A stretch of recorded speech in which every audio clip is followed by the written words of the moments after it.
to see it. Let's see if I can find the video.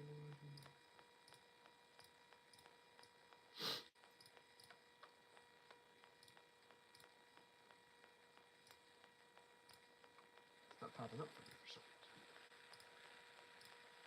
You can do it. There we go. Alrighty. Mic check, 1, 2, 3.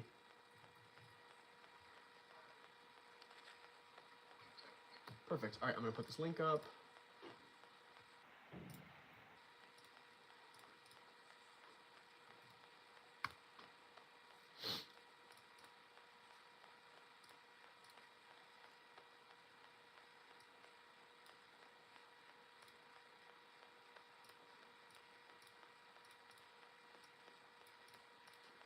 Perfect. All righty. Give a little bit of time to get everybody in here, and then we will fire this off. Let me test again. Make sure this is actually working. Perfect. Okay. Perfect.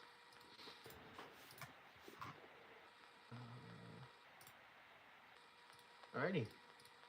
That ought to do it. Oh, I'm so excited. This is going to be so much fun. This is going to be so much fun. If you are watching this video back, I know this is likely going to be a lengthy one. I'm hoping that I can get this little thing figured out where if you're looking at the slider to change what part of the video you're on, it will tell you what is being discussed in that portion of the stream. Hopefully I'm able to get that to you guys. If not, I will try to figure out some means of doing it, whether it be putting the timestamps in the description or putting them in the video directly. So once you see me wave my hands, we'll fire this off. I'm going to give it a couple more minutes since I'm a tad bit early. I'm very, very excited. This will be a fun, long-winded stream. Obviously, I do not expect you guys to stay the whole time. This is a long stream, but rather come in, ask questions about things that we discussed in the pathway of learning or whatever for that matter, and we'll dive into them. And like I was just saying earlier, I'm hoping when this video gets put up, like once like the recording gets put up so you can watch stuff back, I found this feature that you can do. I need to make sure I do it correctly, but when you're sliding what part of the video that you're on, it'll say like what's being discussed in that part of the video. So whether I get that or whether I put the timestamps in the description will be one or the other. I'll figure out how to do that. I'm still, despite being on YouTube, trying to figure out some new stuff to help make things easier for you guys to follow, because these videos are going to be longer. These seminars, I'm not going to do as many of these as I do the usual like 1 hour long live streams to talk about what we just discussed about. But given that this week we had the first 0 to Hero episode go out, which got a lot of traction very quickly. So I'm glad you guys are all liking Brandon. He's a really good buddy of mine. He's very eager, and he's asking me questions all the time, even outside of, you know, the video you guys got to see. So he's getting better. I'm very excited to kind of show you guys his pathway and how he's getting better. But I figured that these seminars I'll do once in every blue moon, where if we finish a series or we get somewhere or whatever, we'll go back and we'll just re-talk that stuff, because I think that with time, our minds kind of become cloudy on some of the more minute things to think about. And with me talking about a whole bunch of adjusting and stuff, you know, we've kind of shifted our focus a whole lot off of the physical game. And many people who have been reaching out to me still have a lot of questions about the physical game. And that's comes to no surprise. So I figured that the best thing we could do this week, because I didn't want to just talk about what we did with Brandon, because that wouldn't take us an hour, right? I figured it would be better for me to introduce these new seminars, which will be much longer-winded sort of recaps of things that we've covered in the past to re-jog your memory, give you a chance to ask questions about it, and kind of move along from there. So, like I said, if you guys can't stay the whole time, don't worry about it. I'm absolutely not worried about it. I think that it's useful to have you guys here live listening to me, but obviously, you know, if you have to go for something or you want to come back and reference it later on, like I said, I will do my absolute best to make sure that on that little skipping bar where you can see stuff, it'll say, if you're like, oh, I'm trying to find where Logan talks about within the pathway of learning, when he starts to talk about the release, I can see, you know, if I skip to the 2 hour mark of the 3 hour long stream or whatever, that at that point until the 2 hour and 15 minute mark, he talked about the release. So you can skip right to that and you know, okay, I don't have to skip around and figure out what because everyone has their own things that they want to pick out. Hey, Debbie, nice to see you. I thank you for your time for us. Oh, Debbie, I would always make time for everyone, to include you. Like I said, this is the kind of stuff I live for. So I came prepared. I got my tissues. I got my water. I even am hoping that I can demonstrate some of the physical stuff later on my practice facility. As you guys can see, it works. I mean, I just use some old balls that I don't throw anyway. The ones cracked the whole way. So, I mean, might as well get some use out of them before, you know, they they're just garbage. So I kind of took some old wood from an old desk and made this little thing. So it's pretty neat stuff. I think it'll be fun. So, and again, obviously, just like how all the live streams are normally, if you guys have a question, even if it isn't pertinent to what we're talking about, like, please ask away. I'm not going to shut you down or ignore you or whatever. This is meant to be an open book from Logan to all of you guys. So, as I kind of discussed before, the pathway of learning is, in my opinion, I believe the pathway of learning has been the most beneficial for most bowlers, at least off of what I've been hearing and what my thoughts have been, that the concepts we talk about in the pathway of learning are beneficial for every skill level. We can always get better at our understanding, and we certainly always can get better physically. It's one thing to feel strong, but it's one thing to master something. And I think we all can collectively agree that mastering something in bowling, there's very few people in the world that actually have a full mastery of every single one of these aspects in bowling. I think that that pathway of learning makes things in the simplest that it can and teaches it in a way very different than how most of us are usually taught, and gives us the best odds of picking up on things in a simple way and teaches us in something that we're not used to hearing. So if you guys see me referencing my laptop very often, that is because I have notes written down, because I do not want to miss any of the important context that we're talking about. So I'm just going to rattle off everything, say what episode it's from. So if you guys want to go back and watch that episode within there, you can do it. And better yet, so I know when I'm going back and putting those timestamps where I start to talk about everything. So again, we have, I'm trying to think, there's like 13 or 14 episodes of the Pathway of Learning, as well as some different supplementary videos sprinkled in there. But the supplementary videos knowledge I have embedded within when I'm talking about a certain topic, so I will be able to otherwise talk about the majority of that with you. So I think this will be a great opportunity. Again, this will not be a very common thing we do, but instead just to kind of re-jog your memory on everything. So, all right, if you are watching the recording back, hello. Welcome to all of my historical viewers. We are now going to kick this off. So as I was just saying, this is going to be a big mother recap of everything we talked about in the Pathway of Learning. I'll even demonstrate some of the physical stuff in my practice facility we have over there. So to kind of just set the groundwork for what that Pathway of Learning is and why I personally am so down to earth with the way in which that it's explained and the topics are covered in that, is because it's very different in the order in which it's taught comparative to what most of us are used to hearing. I believe that in most sports, and especially bowling, when we think of, I want to talk to a coach to get help on something, or I want to get coached, or someone coaching something in bowling, I would say majority of us, if not almost all of us, are going to think that the big thing that the coach would be discussing is the physical game. And obviously, that is a massive and key part of bowling. The physical game is, the pretty much the majority of the work that has to go in order to be consistent, right? We want consistency. So it comes to no surprise that many coaches, especially when they're teaching someone newer or trying to refine on skills, we like to focus on the physical game. And another reason for that is because it's the physical game. I can look at Debbie or look at Dan or look at Riley or look at any of you out there and say, I can see you with my pure eyes and I can see what it is you're doing. And that absolutely makes sense logically. I agree with that. However, the problem that many of us come into is bowling is a very unique sport given the complexity of what it is that we're battling against. In many sports out there like football or basketball or volleyball or whatever have you, you're fighting against an opponent, right?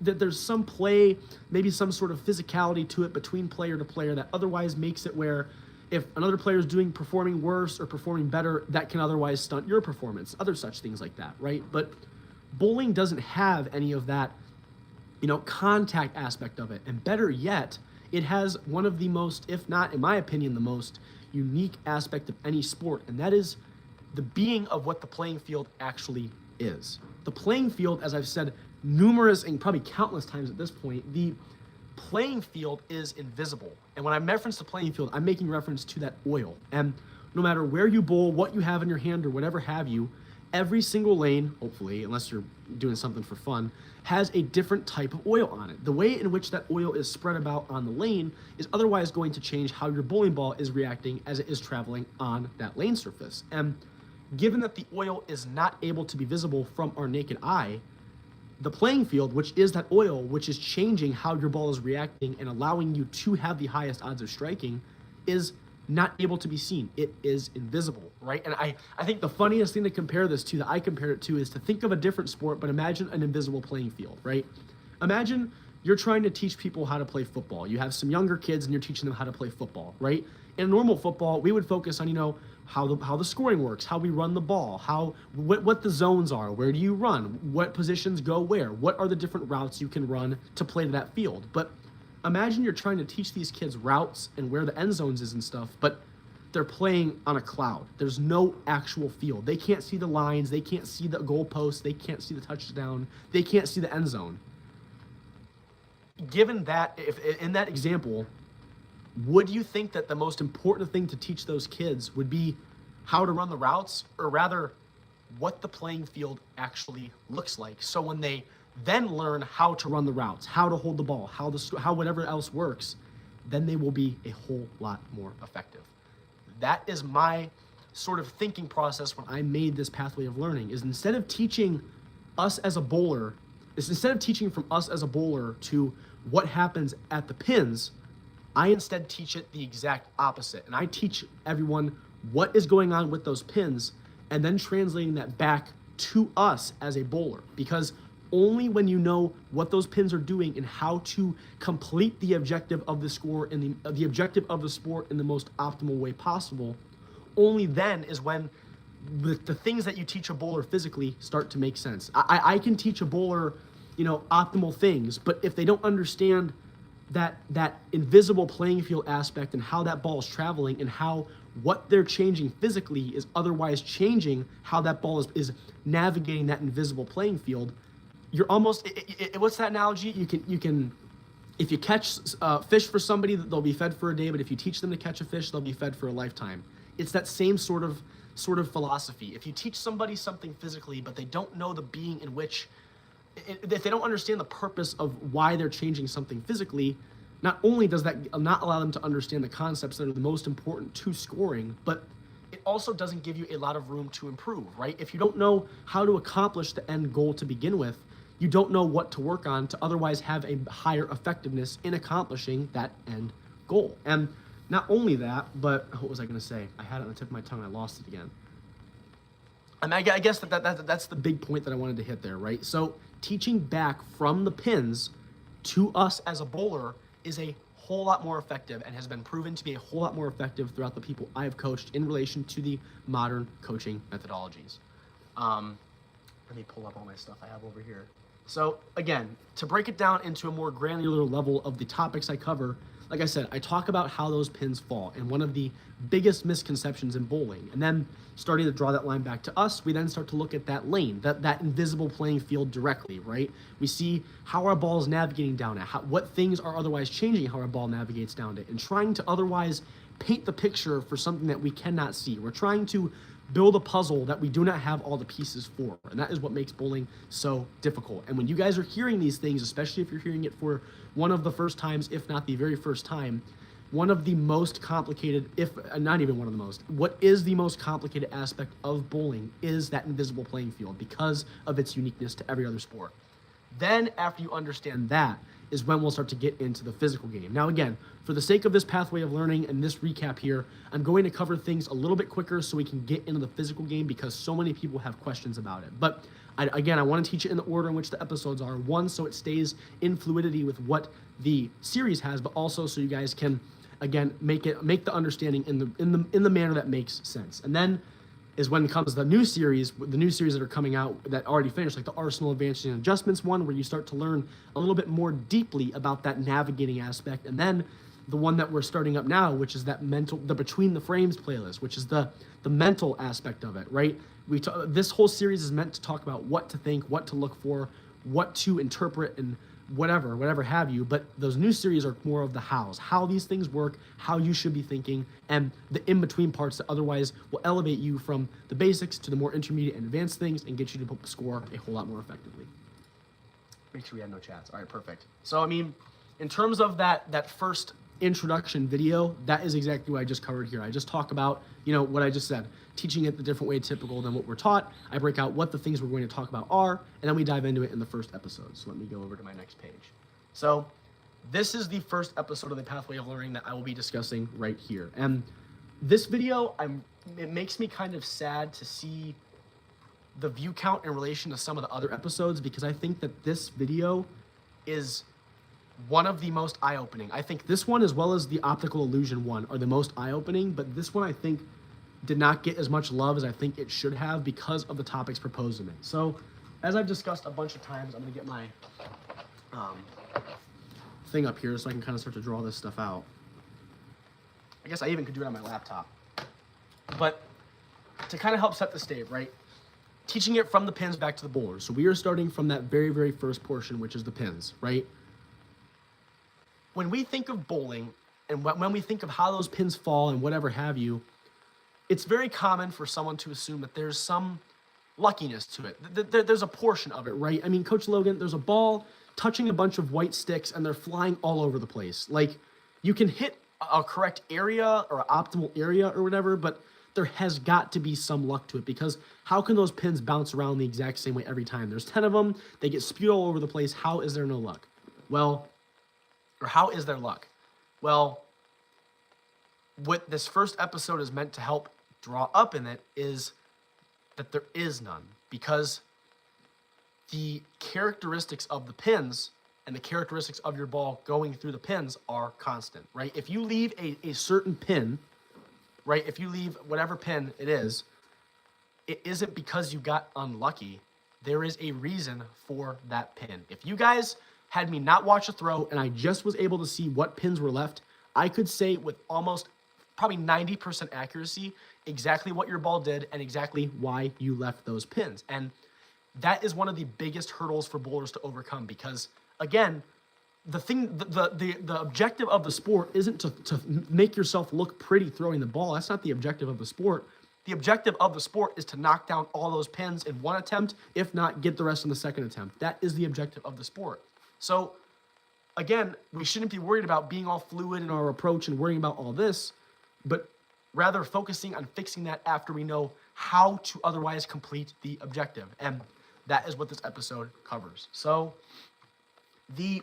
right, you have your 10 different pins and they're all numbered. So I'm going to pull up a little thing here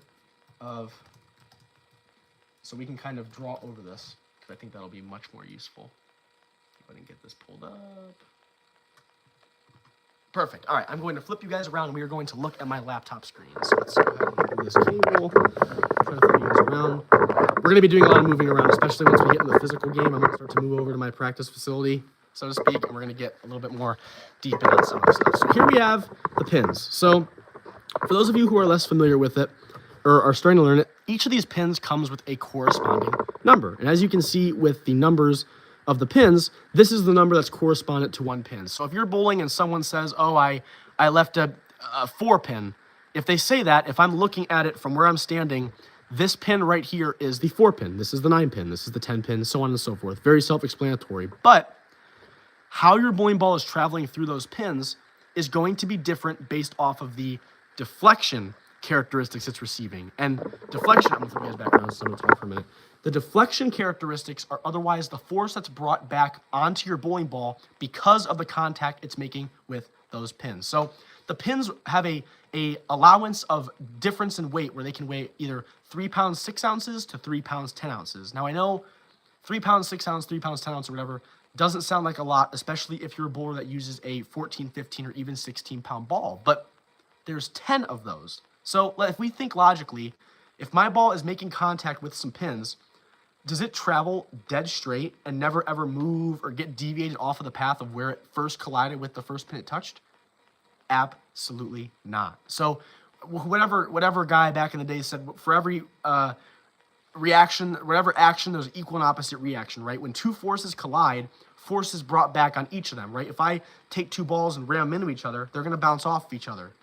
When your bowling ball makes contact with those pins, it is getting beat up and moved around. And that is what makes it not have luck. If your bowling ball deflects the correct amount and otherwise goes through the pins in an optimal way, it's going to make the correct pins hit into the correct pins, make your ball hit into the correct pins, and so on and so forth, which is what I'm going to draw up here. So, again, these are our 10 pins, and this is whatever. And many people have different conceptions about this, but I'm very through cut with my thinking of it. So I'm going to draw with this little pen here. I'll use blue. So this blue line is meant to show, that's huge. is meant to show where my ball is supposed to be traveling as it's going through the fins, as it's going through these pins to get the perfect quote-unquote strike. So again, there are different ways to strike, but there is one way to achieve the optimal or perfect strike. And again, as per usual, I'm drawing everything from the perspective of a righty. So if you are a lefty, you will transpose everything I'm saying. So if you are a right-hander, or left-hander, we have what we refer to as the pocket, which is the little gap in between the head pin and either the left or right-hand side, depending on what side you bowl with. If you're a righty, this is your pocket right here, in between these two. If you're a lefty, this is your pocket right here, in between these two. So when you hit it, to get the perfect strike, this is the exact ball path your ball is supposed to travel through. My ball should be coming and hitting the 1, deflecting a little bit, hitting the 3, deflecting a little bit again, hitting the 5, deflecting a little bit again, hitting the 9. Now I'm going to take what do you guys want, yellow? This yellow line is meant to show what pins hit into what pins, because just with the ball is only making contact with these 4 pins, the 1, 3, 5, and 9, or for a lefty, the 1, 2, 5, and 8. The ball is only making contact with these pins. So how do we get these other ones out? Well, in an optimal strike, when you hit this 1 pin, it gets sent into the 2. After it gets sent into the 2 gets sent into the 4. The 4 then gets hit and sent into the 7. For these pins over here, the 3 goes into the 6, and the 6 goes into the 10. And for this little bugger here, you hit this 5 pin on the side, and it gets it to bounce off and hit the 8. So this, what you guys are looking at, is the exact look of what a quote-unquote perfect strike looks like. This is the deflection that you guys are looking for. You want it to make contact with these 4 pins, or these 4, if you're a lefty, and get the other pins to hit into each other to otherwise get you a strike. Now, only in times when you are not getting the optimal deflection is when you tend to leave things. So I'm going to show you the most common leave for a righty, which is a 10 pin. If you're a lefty, it's a 7 pin. So when you leave a 10 pin, and again, this is what happens every single time. It's not because you got unlucky. It is because this is what happened. Your ball hit the 1 pin and it deflected, but it deflected a little bit too much and hit this 3 pin a little bit on the right of where it's supposed to. It then goes over here, hits the 5, and barely touches the 9 pin. It hits in a different spot. So you guys can see how here it's hitting a different spot in the 3. So again, looking at what the pins do, the 1 goes into the 2, goes in the 4, goes in the 7, 5. Since you hit it over here, it kind of barely hits the 8. And this is what happens to that 10 pin. You ready? So you sent this 3 pin more back like this as opposed to the side when you hit it correctly. Because of that, this 6 pin gets hit around the 10 pin like that. That is exactly why you leave a 10 pin when you hit the pocket. And again, there is no luckiness to that. That happened because of the deflection and the ball path your ball traveled through as it went through the pins. And this is with every single leave in bowling. Every single one, guys. I'm not joking. If you leave a bucket, which is the 2, 5, and 4, or 2, 4, 5, your ball barely makes contact with the head pin, bounces off a ton this way, and hits this. When you leave these 3 pins here, guess what the 1 pin did? It went all the way around and hit the 7 pin out, and sometimes it might hit the 9 and hit the 8 out. Otherwise, all this stuff is all gone. You hit all that, and which makes you leave these pins. Guys, there is no luck to it. I'm telling you. Even if you get one that's kind of unlucky where you leave a 9 pin, you were close, but guess what happened? Your ball hit this, deflected a little bit too off of this. It went right smack dab front of the 5 pin and went through the 8. So guess what happened? You hit everything else, but because your ball didn't deflect this way, you left the 9 pin. Now, again, that stuff is very confusing when you're hearing it for the first time, and I can certainly understand why you could find that to be incredibly confusing. But again, when that type of stuff happens, guys, the pins, you're not, now, I think the misconception with a lot of people and why they say there's still luck to it is because lucky things can happen. Luck is driven by your intent. If you intended to throw it this way and hit the pins this way, but that isn't what happened, but you still struck, a lucky thing happened because what you intended to happen didn't happen. But even when the wrong thing happened based off of what you wanted to happen is what happened, there was no luck with how those pins fell. They fell the correct way. They fell in a way that got it to strike. And again, there are different ways to strike. You could hit the opposite side. You could hit right in the middle and get stuff to go all over the place like I did just last week. Sometimes things can happen. But the sooner that bowlers start to realize that the luck aspect isn't because of the pins falling, but rather what your intent is, I think is what is going to make a whole lot more sense for bowlers. Because again, guys, the number one thing that you should care about isn't about throwing it like this professional, looking like this professional, doing this and that, but rather the objective of the sport is not the physical part. It is the pins. And you need to understand how those pins fall and why they fall the way they do before you can start to perfect the physical things to otherwise get that end result that you now have had a chance to look at. And if you guys are trying to, another common problem that happens here is you're trying to learn this stuff, but in real time, the ball is going through those pins so quick and stuff is going all over the place, and many people struggle to have their eyes watch it in real time. If you guys have an opportunity, if you go, you can either record yourself in slow motion and watch the pins in slow motion to see how your ball gets bounced around and what pins hit what pin, or you can go onto my channel and go into the shorts tab, and I actually have one that shows different leaves. I put it in slow motion for you. You can see what pins hit what pin. You can see where the ball goes, and you can see all that stuff in real time. I think that's a very, very useful video to help train your eyes to see it. And it takes a long time to get your eyes to get used to that kind of stuff, but as I say to a lot of people, once you have an eye for it, you're never going to lose your eye for it. You will always be able to see those pins, and it helps you get frustrated so much less often. Because if you know what's going on, most of us get frustrated when we do not know what's going on. And when you know what's going on with those pins and understanding why the reality of what's happening is what's happening, you will be a whole lot more effective. So, all right, I'm already starting to fall behind on time. We have I have to try to keep my time up at a decent hour. If you guys have questions, guys, seriously, start asking this. This is meant to be a book for you guys to ask through here. Let me see what else in this one. So, yeah, so, I mean, another way that you guys can kind of help to work on this and try to do it in real time, once you think you have at least enough of an eye to see it in slow motion, is you can take let me see if I can find one. Bowling lead sheet. Let me see if I can find one.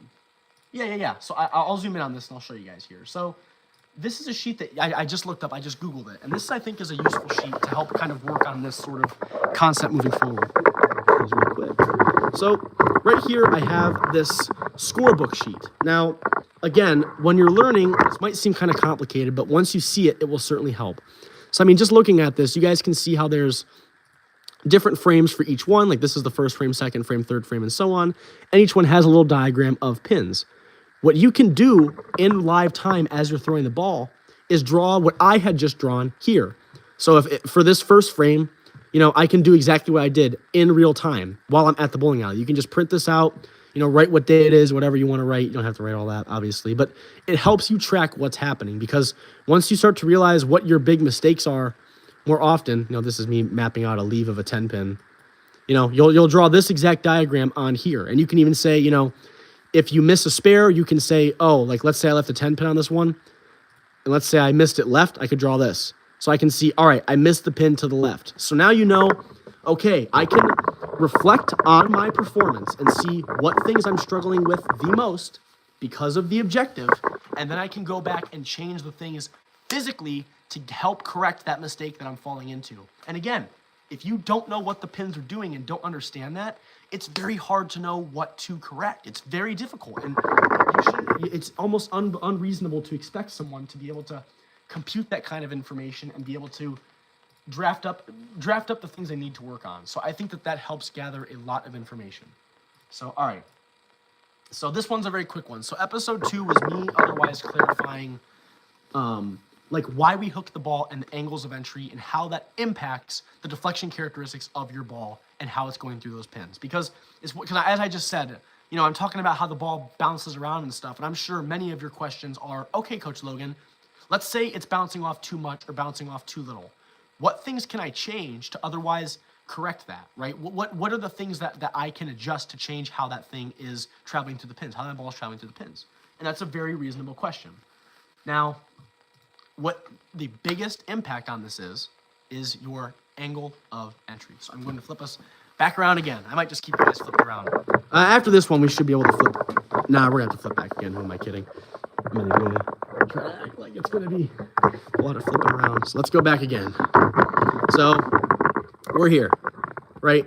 So same exact diagram, me just showing you guys what I'm doing. So the angle of entry is the degrees to the side in which your bowling ball is making contact with that head pin. So a shallow, quote unquote, angle of entry would be something more direct like this, right? The degrees in which it's coming it's pretty straight. It's coming in pretty straight. But now a more, we'll make it red. Red's kind of goofy. We'll go green. A more higher angle of entry would be something like this. That's a very drastic example. But the angle in which this green line is coming in is a whole lot greater than the angle of which this blue line is coming in. Now, when you're hitting this head pin, depending on the angle of entry you are creating, which is changed by, if you've tuned the Arsenal Advantage, by the depth of reaction of your ball, that is going to tell you how much of the head pin you need to use. So let's say we're assuming a shallow angle of entry. Your ball isn't coming in that far from the side. You have got to hit more closer to the center of this pin in the front, because if you don't, it's going to have a very easier time bouncing off of it too much. By getting closer, this doesn't allow it to bounce off as much and get that continuity that we're looking for. Now, I'm going to keep that up and draw this in relation. So you guys can see the blue line is making contact right here with this head pin. If my ball is coming in from a steeper angle, it's going to have an easier time keeping its momentum this direction. So if I hit the same spot with that steeper angle of entry, my ball is likely going to go too far this way, which is what we do not want. But if I make contact with this head pin a little bit more on the side, it's going to help it stay on line with where it has to go. So see this blue line, how it's making contact more to the center of the pin than this green line is because of the angle in which it's entering? That is what is otherwise changing that. So a lot of it isn't about, you have the wrong angle of entry, you have the wrong this, or you have the wrong that. It boils down to how tight on that head pin am I getting based off of the angle that I am creating. The closer you get to that head pin, the harder time it's going to have getting bounced around. And the looser you are on that head pin, the easier that ball is going to have bouncing around. And you have to relate that to the angle you're creating. And I'm sure many of you have been out there and heard people say, if you're leaving 10 pins or you're hitting light a lot of people will say you need to up your angles or something like that. You need to up your entry angle. That's because what they're assuming is if you keep hitting that same spot on the head pin, but the ball waited till a later point down lane to react and come in at a deeper angle, that's going to help it, otherwise not deflect as much and hit those pins the correct way to get that 10 pin out of the way. Does that make sense? So when you hear stuff like that, many people have their mind in the right place, but you have to teach someone to see that, to interpret what that information means. I see we have a question. Epic Duck. What's up, Epic Duck? I hope you're doing all right. It's been a long time since I've gotten to hear from you. I hope the season's been going well. If my angle of entry is too large, how can I lower it, or vice versa? What pin leaves will normally tell me if it's too large or too small? Well, usually if your ball is over deflecting, you'll tend to leave a lot of weak stuff. You'll tend to leave a lot of corners, you'll tend to leave those buckets, and you'll tend to leave whatever. And if your angle of entry is too large, you'll tend to blow by a 9 pin or blow by an 8 pin because that ball is having too much continuity and not enough deflection. So to change that angle of entry is all about changing that depth of reaction. So we're kind of skipping ahead here into Arsenal Advantage and adjustment stuff, but I'm going to still draw it out anyway because we're asking about it, and I appreciate you asking. So let's go ahead and flip you guys around again. Bear with me, guys. I know. Guys, we're just like, oh my God, I'm getting dizzy. I'm getting dizzy too. I gotta keep standing up and flipping this around. So that's a great question, Epic. That's a great question. So here we have a lane. Why is it so blurry or white on your guys' screen? Can I focus it? Let me see if I dim it down a little bit. There we go. All right. So here's a lane. Now, this is not to scale or whatever have you. So let's say you're hitting the pins, Epic, and it's deflecting too much. It's bouncing too much off this way. It's not getting us the deflection we want. What causes you to have a shallower or deeper angle of entry is the depth in which that bowling ball is reacting. If my bowling ball is starting to read the lane sooner, that means it's going to start making its change in direction back to the pocket at a sooner point in time, leaving me with a lower entry angle. If I want to otherwise extend that to be deeper, I need to get it to react later. So if I play more up the oil, Epic, and get it to go, this ball is going to wait till a later point in time to catch off the lane like that. Does that make sense? So the oil and the depth of reaction. So if I'm looking at this blue line, that ball started reacting. I know it's a little crooked, but that ball started to react around this point. Yeah, right, a little bit early. But this green one started to react way up here. And because it reacted at a later point in time, that means it got farther to the right, down lane more, meaning it came in at a more drastic of an angle. That is a phenomenal question because, again, it's one thing to understand it, but once you understand it, how the pins work, you can then start to trace that to the navigation part, which is what we go back into in the later episodes of the Pathway of Learning. But Epic, that is a phenomenal question. So again, it's the depth of reaction. The sooner your bowling ball begins to make its move back to the pocket, the more straighter and less angle of entry it's going to get. Like the blue one did here, where it started reacting really early. It would never react that early, but whatever. The steeper angle of entry are the ones that read later, which is our red line, which read like around here, right? So again, that is the stuff that is extremely defining in the angle of entry you're creating. And again, you have two options that you can do to otherwise fix your angle of entry. You can either increase or decrease to get the deflection you're looking for, Epic, or in all of you. You can either, increase or decrease your angle of entry in accordance with how much of the head pin that you're using, or you can keep that same angle of entry but just change how tight on the head pin you are. Does that make sense? And there's many things that go into what you change physically to change that navigating aspect of it. But again, if you don't know what the pins are doing and whatever, we can't benefit by making changes physically and don't know what changes to otherwise make. But that is a phenomenal question. Thank you, Epic. That gave a lot of good insight. I think helped kind of drive this along here. So that is the big defining thing of that second episode of the Pathway of Learning. So let me go ahead and flip over. So here comes one of the infamous episodes, in my opinion, and that is episode 3. And this is me discussing the optical illusion of bowling. So now that we've understood the pins, and we've started to kind of get a little bit of sense of that, is when we're now going to start to dive a little bit deeper into that complicated part, which is that playing field. So, whether you throw the ball one-handed, two-handed, or whatever, the beautiful thing about this is we all play on the same playing field. Me and Epic and Dan and Riley and Debbie and all of us, even though we all throw the ball way different, we're all rolling the ball on the same lane surface. And from bowling alley to bowling alley, from bowling ball to bowling ball, and whatever have you, the one thing that does not change is the actual dimensions of that lane. And it's something that everybody gets to experience just the same as everybody else. So I always like to say that, there's a very, very, very big this is probably one of the biggest misconceptions. Actually, this is the biggest one. Who am I kidding? Because we're not shown this stuff anywhere. I do not get why. What we are shown from bowling ball manufacturers, bowling ball companies, and other things when it comes to what the actual lane looks like when drawn to its correct scale, we are not shown the correct scale almost ever. I have yet to see a bowling ball company release a diagram for one of their bowling balls that shows the actual dimensions. To include even on the PBA when you're watching the pros and they have that strike track, that is also not to scale. And I think it is extremely deceitful and makes bowlers become a whole lot more confused because they think that they are hooking the ball a ton. And when you actually take a brief moment to see what the lane looks like in its correct scale, you will realize very quickly just how much length there is in relation to its width. So I will show you guys, let me pull up this other photo I wanted to pull up, and we will dive into this here.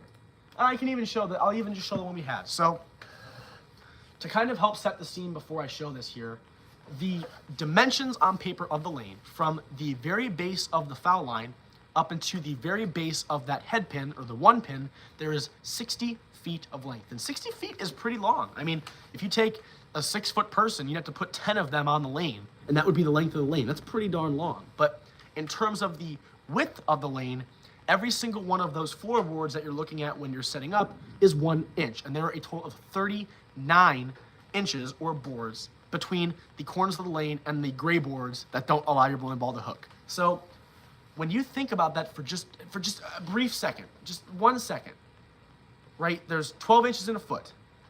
There's 60 feet of lane between the foul line and the head pin, which is the closest pin to us. But there's only 39 inches of width. When you look at something like like this, when you look at something, if I can get this damn tripod, sit up here. When you look at something like this, let me fix the stuff. Does this actually look like it is on the correct scale? I mean, if you're looking at this, does this look like 60 feet in length and 40 inches of width or 39 inches of width? Definitely not, right? So now if I just take one brief moment to look at this again, I'm going to flip it around. I'm going to pull this up.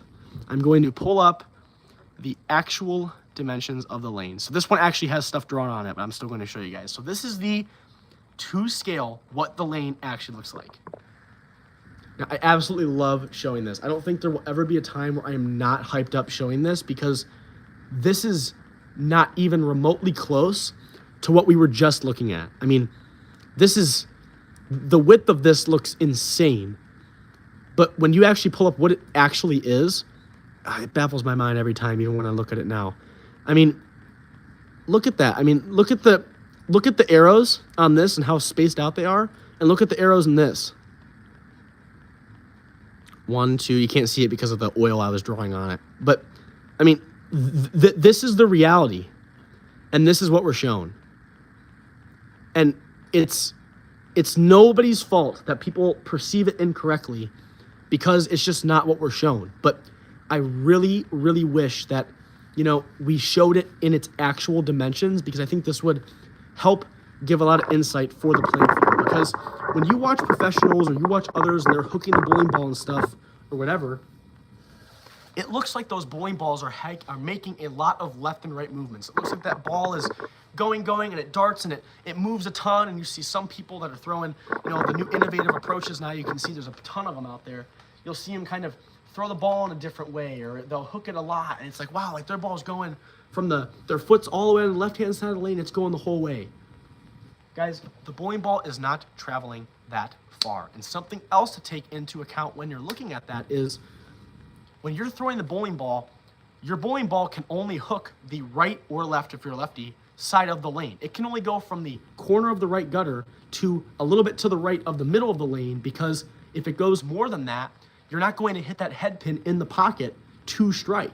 So half of the lane is almost not even useful. You're almost not even using that unless it's for a spare or if you're playing super duper deep. But the majority of you aren't even getting your ball out to the gutter anyway. Almost all of you, unless it's a sport shot and you're seeing something crazy. Most of you are getting it out to probably about maximum. I'd say you're probably like 5 inches away from the gutter lines, where most of the people that I see playing the most aggressively out. And to help put some perspective in that, if you're 5 inches away from the gutter line and you're trying to get it into the pocket, which is 18 inches away, that'd be what, 13 inches or 12 inches or so? So this is it. This is a 12-inch ruler. So this is about maximum how far to the left or to the right that you are moving. This is it. Now, when you're standing out there from our perspective, and I'm looking at my pins, I'm looking at my feet, the lane looks a whole lot wider, but because of the way our eyes kind of perceive things and how the perspective of what our eyes look at, it looks very wide, but the reality is, guys, it is not. The lane is very, very thin. It looks almost like a pencil. I mean, in terms of the width, I mean, I'm legit holding my pencil up to the lane. Look at that. I'm holding my pencil up to the lane, and it's legit going over it. So, yeah, I mean, it's not even the full length. So even this pencil is not long enough to otherwise be the same width of the lane. I mean, this pencil isn't long enough, but this is about what the dimensions of the lane look like to scale, just about. So, I mean, take that into perspective. I mean, you're telling me this is what the actual width of a lane is? There's no way. Yeah, that is serious. I'm dead serious. So when you're up there and you're thinking your ball's moving a lot or whatever, it's really, really not. And something else to think about is if two people are playing in different spots. You have one person playing very direct, way up the right-hand side, and you have someone, some two-handed person out there that's playing really deep and playing way to the left of me and getting it. You're both only able to move the same amount of boards. I'll buy it, they're standing to the left of you, but why would they be standing there to the left of you? Well, because they're trying to get over that oil, that invisible playing field. Because if they don't get it over the oil, it's going to move more than the maximum 18 inches it can move. And it's not about when you see people adjusting and making moves and stuff and trying to interpret how they should go about navigating that lane, they're not really changing, you know, the angle. A lot of people, everyone has the eye for the same thing. They're not changing their angle of entry a whole lot. It's very similar to a lot of people's. Most people are getting only 3 to 6 degrees of angle of entry. That's the max most people are getting optimally.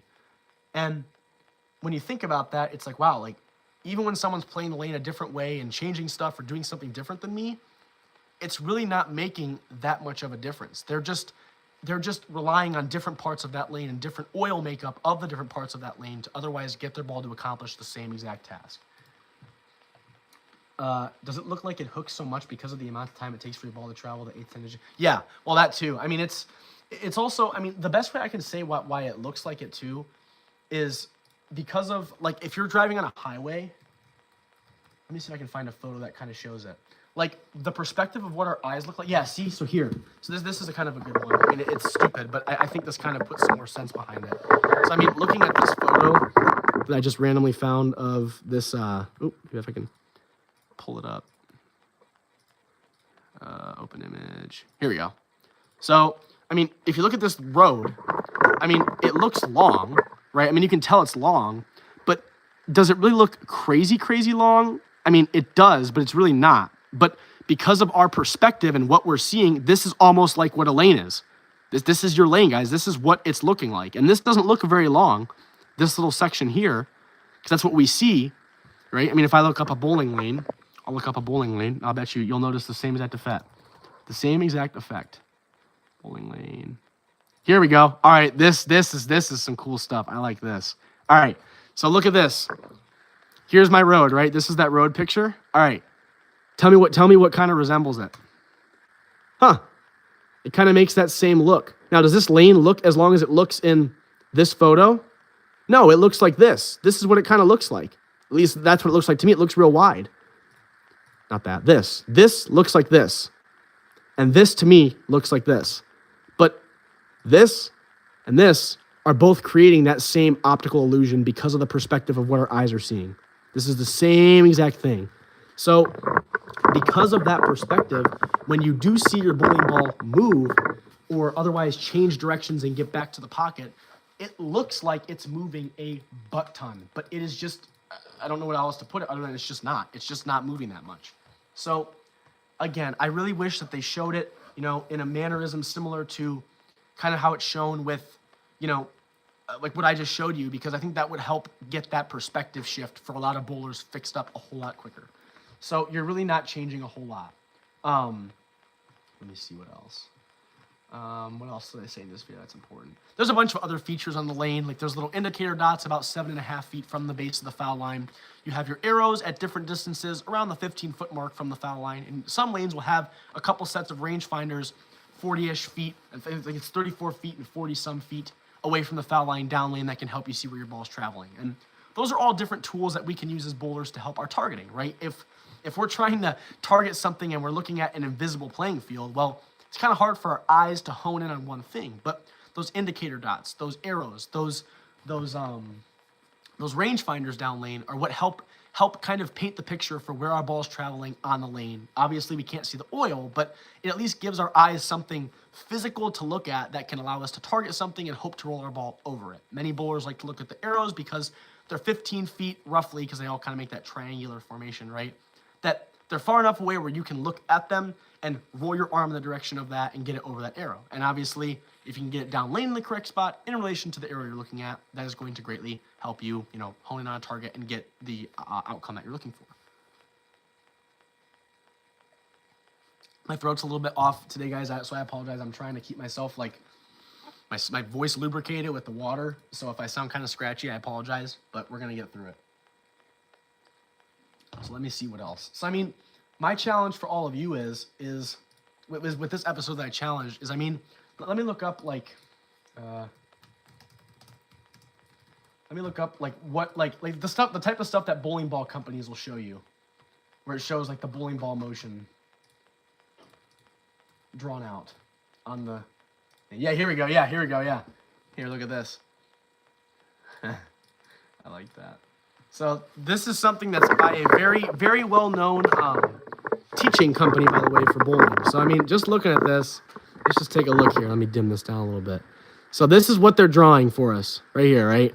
So you can see they're saying there's 4 different types. You got the straight ones that go straight. You got these people that have traction where it reads real early and it comes back. You have people that have, oh, this kind of helps show it too. You see this green line and this red one? Those have very different angles of entry. You see how shallow this one's coming in and how much more aggressively this one's coming in? There's some differences in your angles of entry, right? This one's reading sooner, this one's reading later. So there you go, Epic. There's another good example for it. But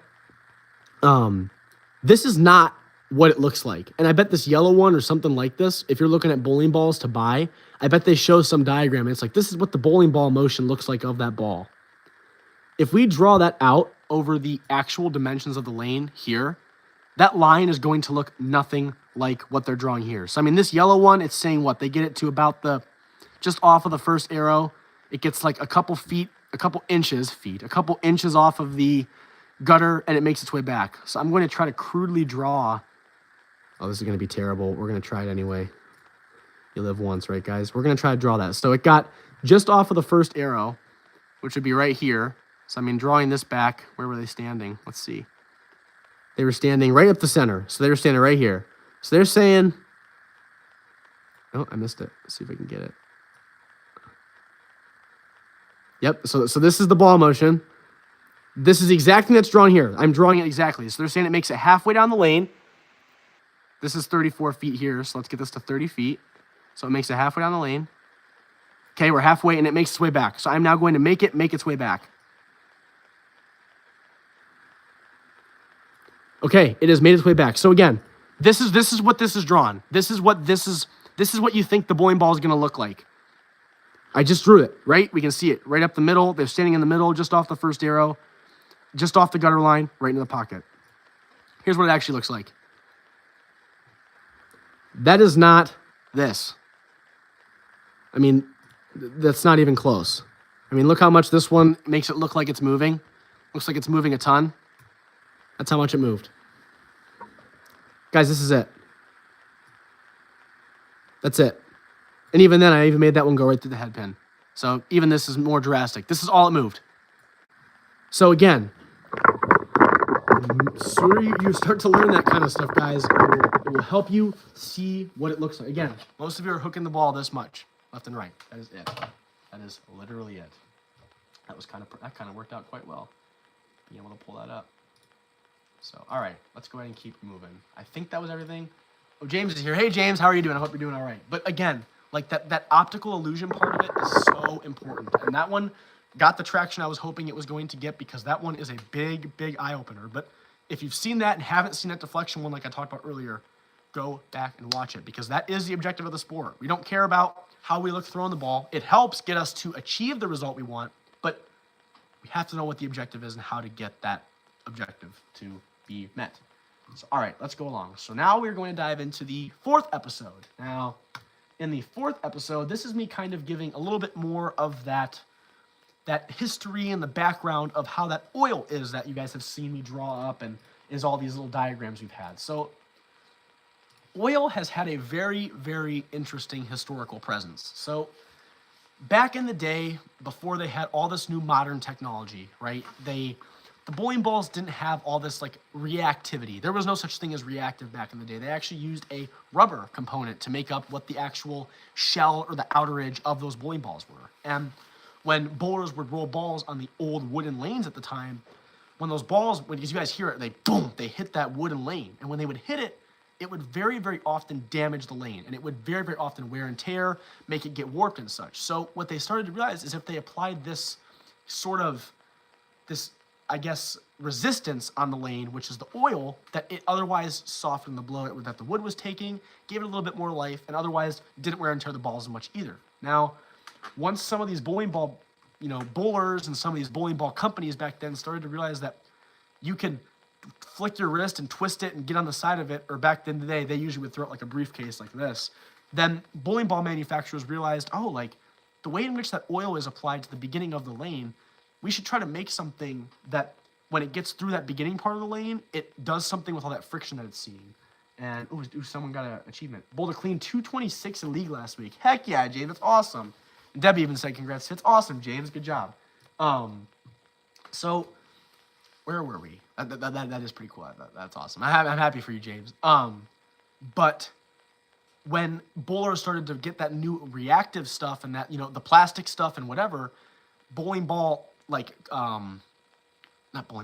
centers started to realize, okay, these bowlers are learning how to spin a ball a little bit and it's moving and doing different stuff. Okay, many bowlers are actually struggling to otherwise contain that because there was so little oil applied on the lane. When they started making those new balls, unless you had been bowling, anything more than recreationally or kind of understood it, bowlers would struggle so bad. So then they said, okay, we'll start applying more of that oil. And it was almost like an arms race, so to speak. So you have bowling ball manufacturers making bowling balls that have more technology, more interesting things, and do different things on the lane. And then in turn of that, bowling centers are otherwise saying, okay, bowlers are struggling to control it. We're going to put more oil on the lane. And so this push and pull sort of thing just kept over and over and over, rinse and repeating until it became what it is today. So oil back then wasn't much of a playing field because people just bowled straight. There was no invisible anything because there was just nothing there. But in the modern sport today, oil has become such a big part of it that the way in which it's applied onto the lanes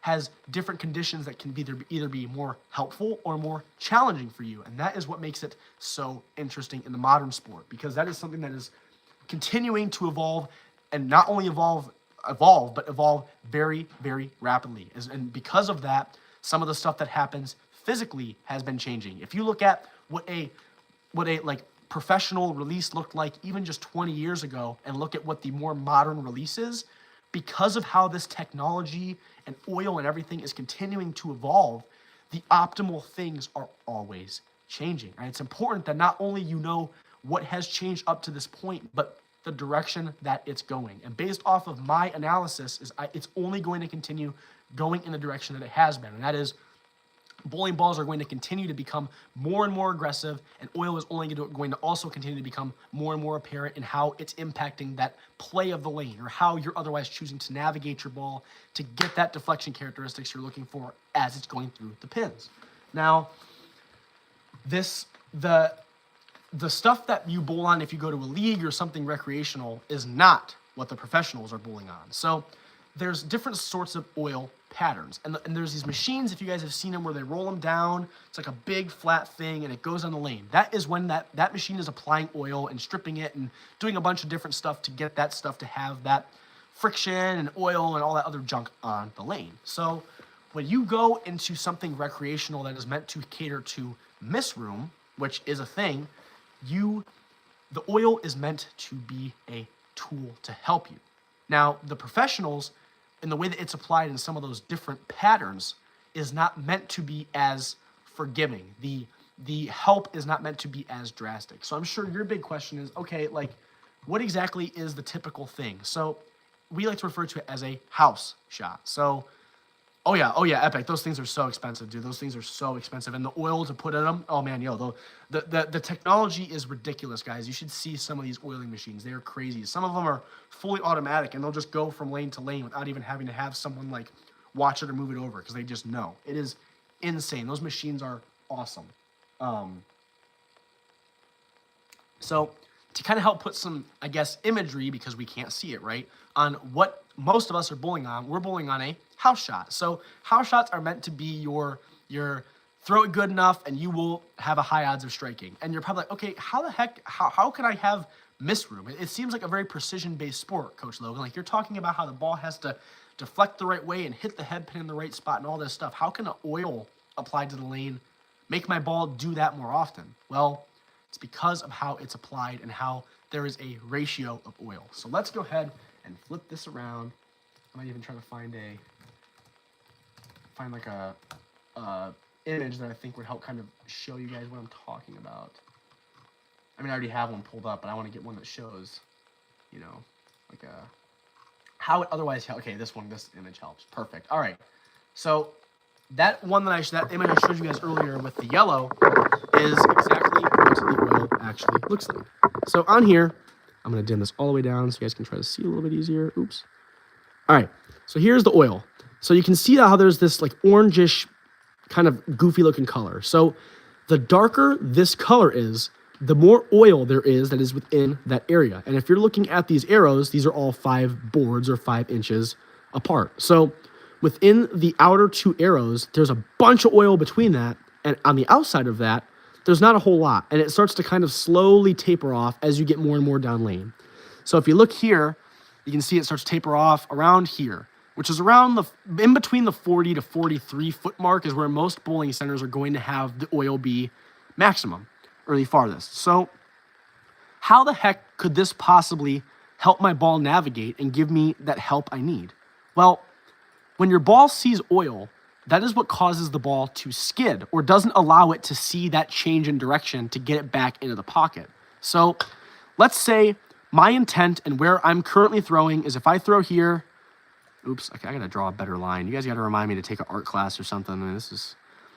All right, so right here, this is what my intended line is. If I hit right here at the arrows, the ball goes here and it responds and it goes into here. Now, let's say I missed to the right. So right here, I missed a little bit to the right. You can see I've missed to the right.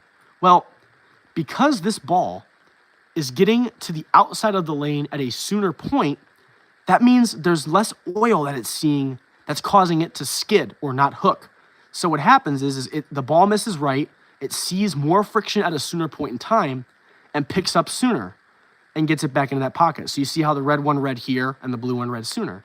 Same thing if you miss to the inside. Let's say I missed a little bit to the left. Oop, I missed a little bit to the left. Because it's in thicker oil for longer, that helps it to stay on line for longer and gets it in there. So it's helping to otherwise create basically like a suction cup into the pocket. Now again, this is going to cause a variance in the angle of entry you're creating, because if it reads sooner, it's going to have a shallower, or if it reads later, it's going to have a steeper most of the time. But either way, it helps keep you on line of that pocket a whole lot more often. Bowling is very, very renowned for punishing bowlers for making mistakes, especially when it comes to their accuracy. But I think the best way to kind of show, to kind of put some sense in that into a different sport is like golf. Think of if you're putting a golf ball, and you know how like the greens can kind of be wavy and go up and down? Think of if you're putting a golf ball around the hole, it's kind of making a little baby hill into the hole. So if I miss the hole to the right, it's rolling here, this is the hole, it's going to catch that hill and fall into the hole. If I miss to the left, it'll stay on line and roll down that hill and go into the hole, whatever the case may be. So that's essentially what that house shot or that recreational or forgiving shot or whatever you want to call it is trying to help you out with. Now, obviously, as you're rolling your bowling ball, because of how interesting the technology is, guys, it's soaking up, it's pushing, it's moving, it's changing the makeup of where that oil is every single time you throw the ball. And it's gotten so advanced, guys, that the shell of the bowling ball and the material that is put into the shell of that bowling ball causes the oil to do different things. The reactive ones are designed to soak up a bunch, and that there's an inside part of the ball that makes it move, and it spins and it goes and it responds when it sees all that friction. And then some of them are meant to be less porous and not soak up oil, but rather shove the oil down and roll over the same oil that rolled over earlier at a later point in time. So the technology is so far beyond where many people can understand it, and that is perfectly okay. You do not have to know the ins and outs of all the minute things, but again, the basics, make the complicated simple, and in a complicated sport, make it simple. So I think that's how does a urethane ball react with oil patterns versus reactive? Well, I kind of explained it. That actually kind of worked out that I explained it that way, right? The reactive stuff is meant to soak up a bunch of stuff, so it's meant to read at a later point in time, and the urethane stuff is meant to read very, very soon, but it doesn't really flare. It rolls over the same oil it rolled over at an earlier point in time, at a later point in time. Meaning, if you're reactive, if you're throwing a reactive, it'll look like this, epic, and it comes off the back end of the lane. And if you're throwing a urethane, it's more of a gradual, slow, kind of more of a curve look to it, to our eyes. Now, again, that's not what it really looks like, really, but because of our optical illusion on a lane, that's what it looks like. So that kind of stuff is, as I've said, the most complicated part of bowling. And obviously, if you want more insight to that Arsenal Advantage and Adjustments playlist is that part specifically. That exact playlist covers all that stuff. And the next seminar will likely be either the bowling. I'll probably do the Arsenal Advantage and Adjustments. I don't think we need a bowling for newbies one. So I think the next seminar, when I do one of these again, will definitely be that one. But that playlist is meant to make sense of that exact portion. That's all it is. Talk about the surface of the bowling balls, the technology within the bowling balls and how it works and how that oil is getting moved around depending on how you throw and how your bowling ball, moves down the lane and how this, that. So for the sake of the pathway of learning, I just wanted to kind of show you guys what it looked like and show you guys how that help can occur. Now, the professionals don't have the oil to be that forgiving. There's not as much oil in the center as there is to the outside. So to help put this into perspective, between those two arrows we were looking at, there is 10 times the amount of oil between those than there is to the outside of those.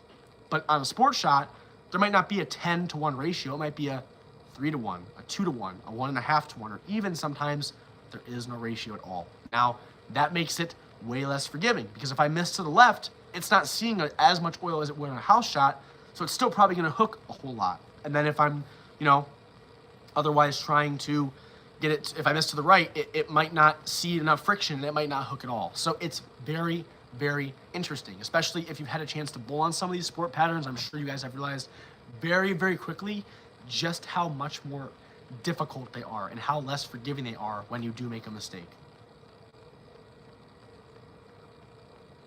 So that is what was covered in that one. So you can make some very, very, and again, we'll cover this a whole lot more in the Arsenal Management Adjustments playlist, there's some very, very basic adjustments that will help you get your ball to do the correct thing. And I think in the simplest terms, if you just think move in the direction of where my ball missed is going to help you a lot. Not only with your strikes, but also your spares. So let's go ahead and hop back over to my laptop here so I can kind of show this again because this laptop seems to be the MVP of the stream here today. So here's my lane, right? Yada, yada. So let's say I'm bowling, whatever, right? And my bowling ball, with what I just did, I looked at the second arrow and it just, or here, let me draw it better. We'll do the third arrow. Let's say I threw it and it just kind of died. It never really responded. That is the straightest line I've ever seen in my life. All right, so you can see there, it didn't get close enough to that head pin. It just kind of died out on me. So if I move to the right along with my eyes, that's going to help it get into the outside of that 10-to-1 ratio sooner. So when I do that, if I move my feet to the right a little bit and everything else along with it, it's going to get into that friction and respond at a sooner point in time and get to what I'm looking for, right? And if you're running into the opposite, where maybe I'm standing here, I'm doing it, and it's hooking a bunch, and it's going right through the nose, if I move to the left, since my ball missed to the left, that's going to keep it on the inside of that lane where more of that oil is for longer and respond at a later point in time and get me to where it has to go. So when you move your feet, you're almost doing the opposite of what you think. And again, move in the direction of your miss. Now, this can even be useful for spares. Let's say I left a 7-pin, the pin on the far left-hand side, and I'm a righty. What I can do is if I move my feet to the right, that's going to make me miss to the left because it's going to catch friction really soon. So I can move my feet a bunch to the right and get that bowling ball to respond really, really soon and get it to hook enough to get all the way over to the 7-pin. Same thing with the 10-pin. I can move way over to the left to get it to go up the center of the lane almost the whole time and never have a chance to respond to that friction that it's seeing because of the oil it's traveling through.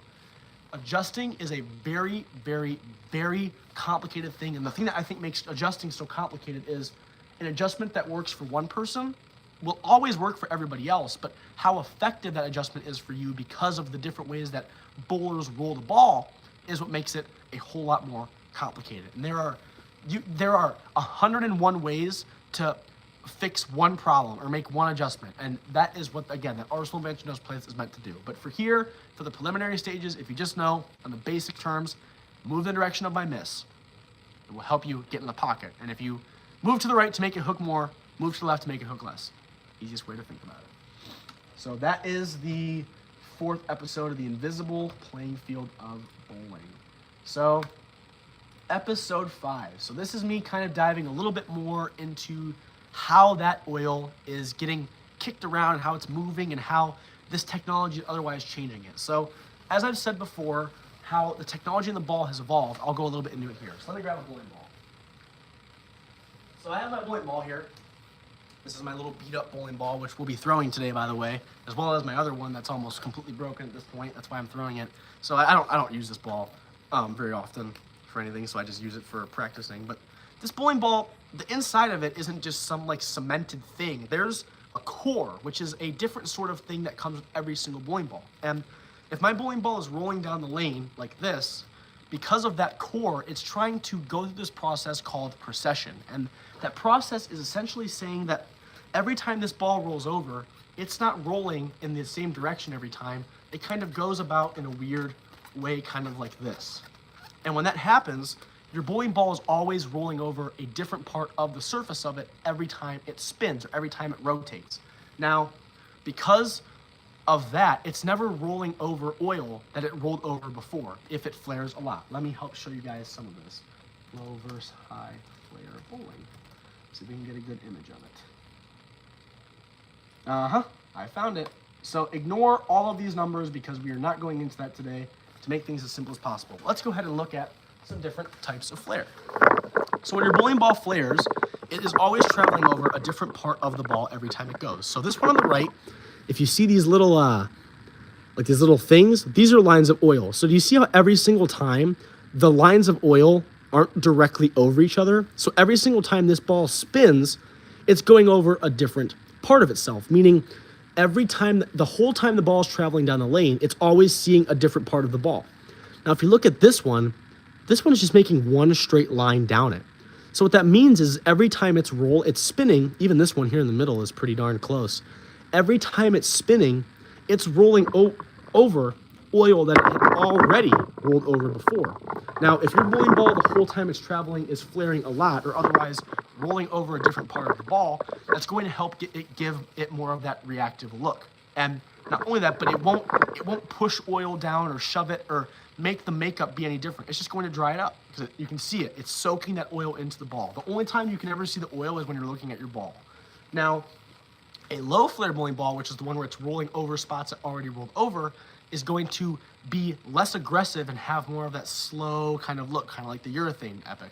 And when it does that, it's shoving oil down lane. So that is otherwise changing the makeup of how that 10-to-1 ratio gets thrown about. And it's very, very, very interesting to see how it breaks down. But if you have everyone throwing reactives, just think there can never be more oil.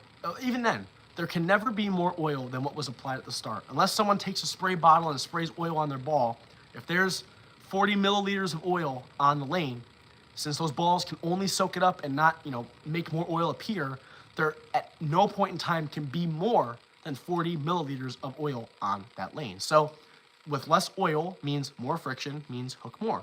Now again, if my ball's overhooking, going too far to the left, I move in the direction of my miss, so I move to the left. So that way it stays on the oil that is still out there and doesn't hook away from me again. So that's the simplest way. I don't even want to go too much on that one because I really want to get into the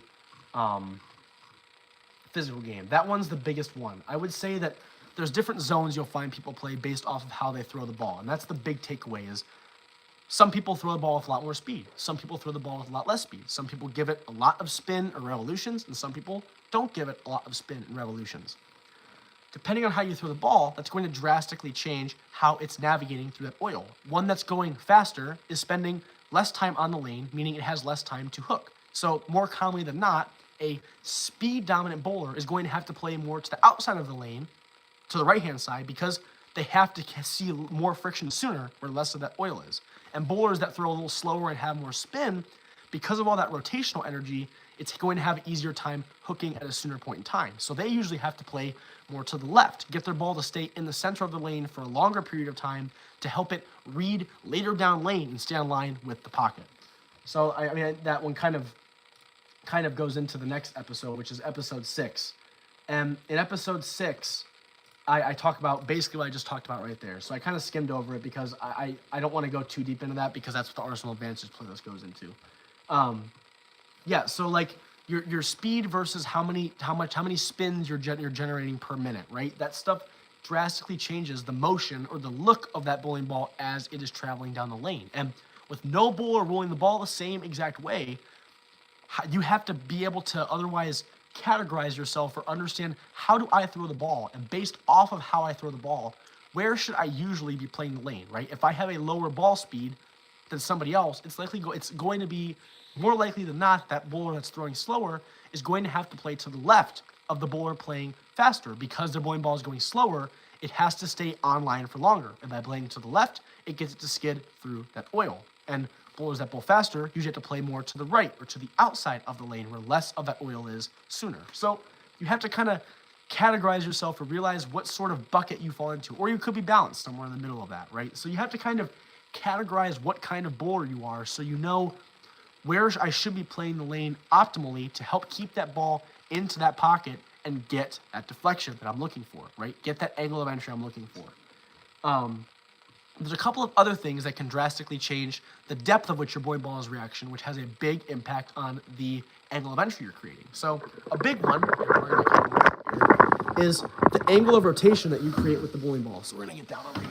So the angle of rotation off your hand in the bowling ball has one of the biggest impacts on the latency in which that bowling ball starts to make its move back into the pocket. So pretend I'm trying to roll this way. I'll put my ruler down. So this is the direction I'm trying to roll the ball, right? You guys see that okay? So this is the direction I'm trying to roll my ball right now. Obviously, I'm just sitting on the ground, but you get the point. And you'll be able to see it here. So if I rotate the ball a whole lot to this side, I get really around the ball, that is a high angle of rotation. That's going to cause the ball to want to go more this way. Versus if I get more up behind the ball and roll it more forward, that's going to give me a lower angle of rotation, and it's going to want to go more forward. Kind of like that. You guys just got to see that in real time.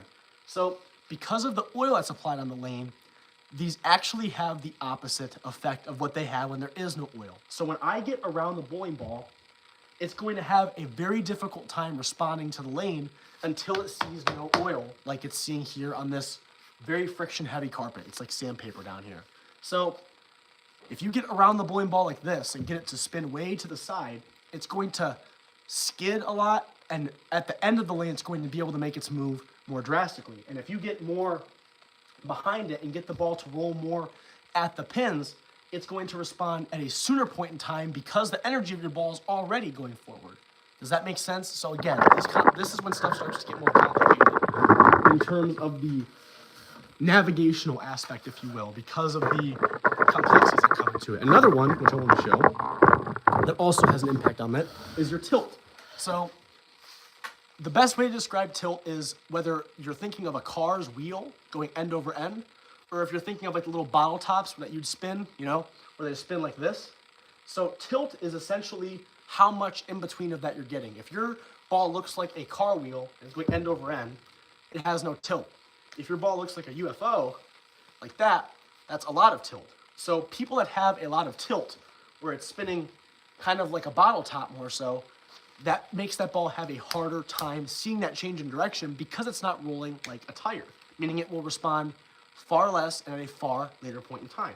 And if you get that bowling ball to look more like a tire and go more end over end, that's going to get that bowling ball to respond more aggressively and at a sooner point in time. So again, every single bowler has a similar release, but often has a different speed or angle of rotation and tilt that they are creating. And once you kind of categorize yourself and realize how much of those different aspects of the release portion of it that you are creating is going to help you paint the picture of why my bowling ball is responding later than Logan's. Why is my bowling ball responding sooner than Logan's? Why is my X looking different than X's thing, right? That kind of helps you understand that thing. And when you kind of start to realize how that angle of entry makes happen, and you start to get a little bit more versatile and be able to change that kind of stuff, you can fix it. Let's say my bowling ball isn't responding enough. It's responding too late and it's not making it back to the head pin.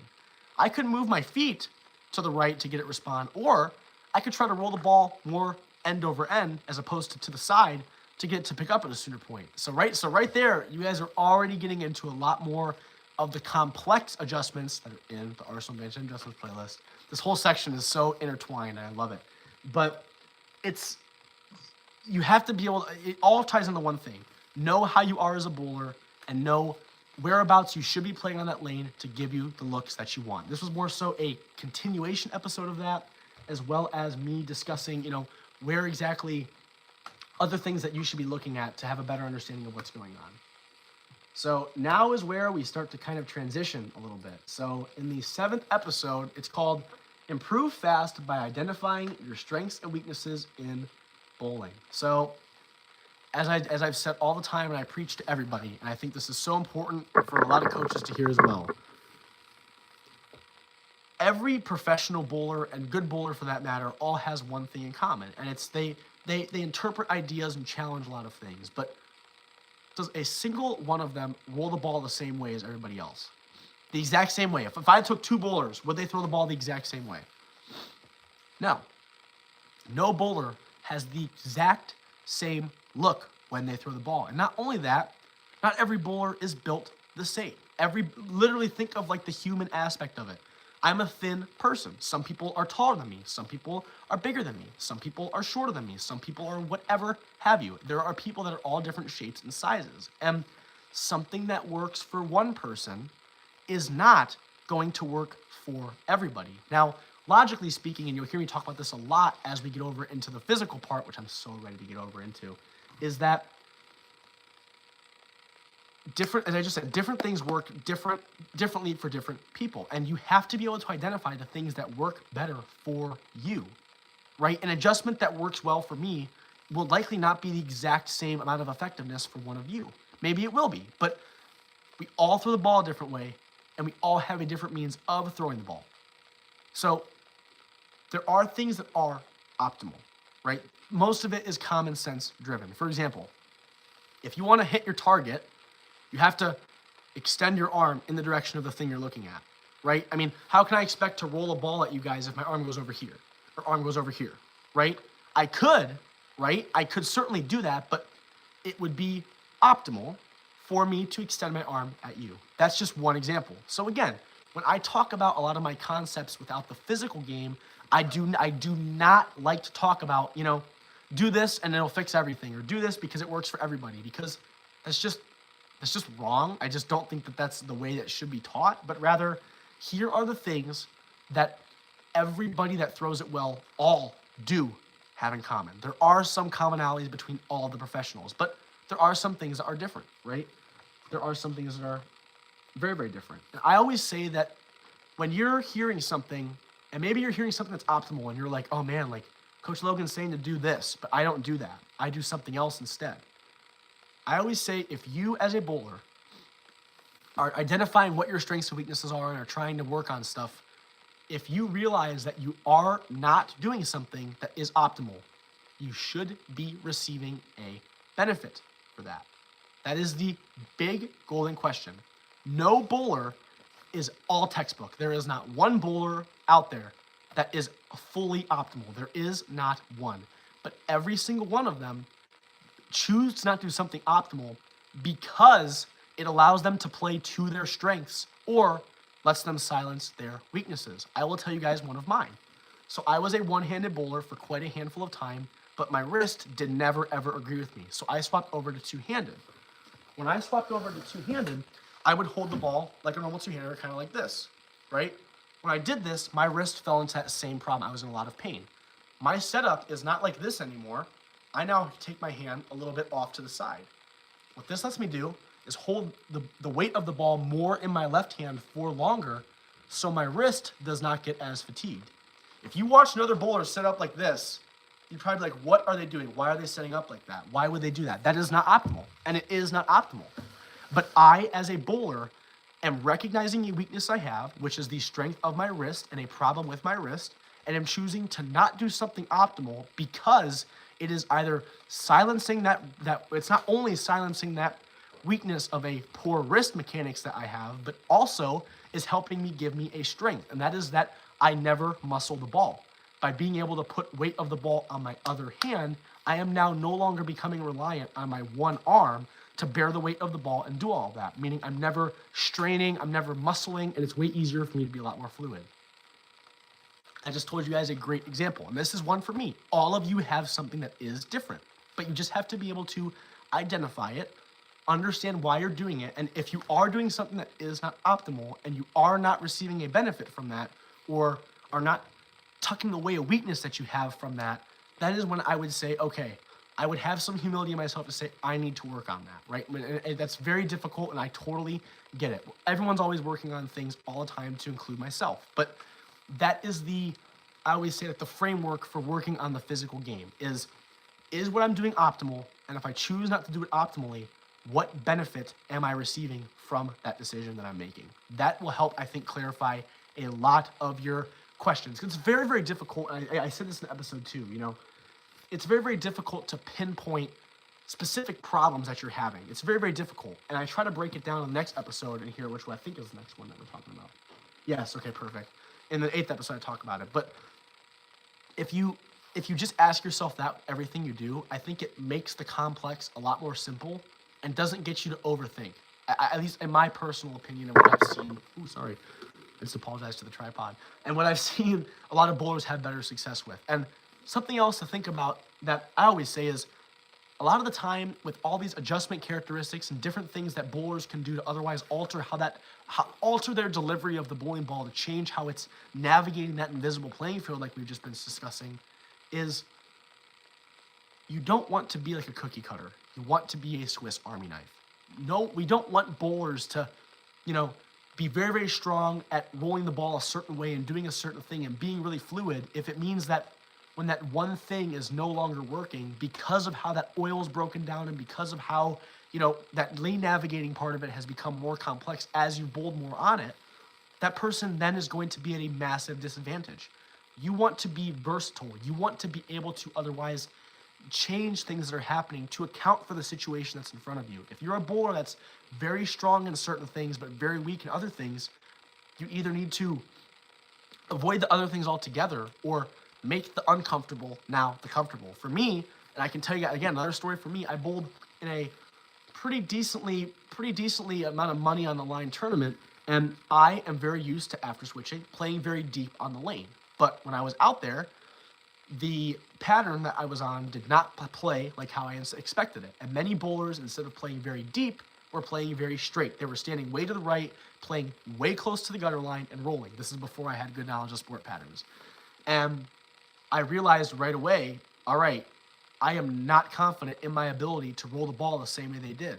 So I decided I'm going to do what I think I'm used to. I did not do well. I made it very, very far, but toward the end I did not do well because the oil kept changing and it kept giving me a worse and worse look, and it bit me in the butt in the long run.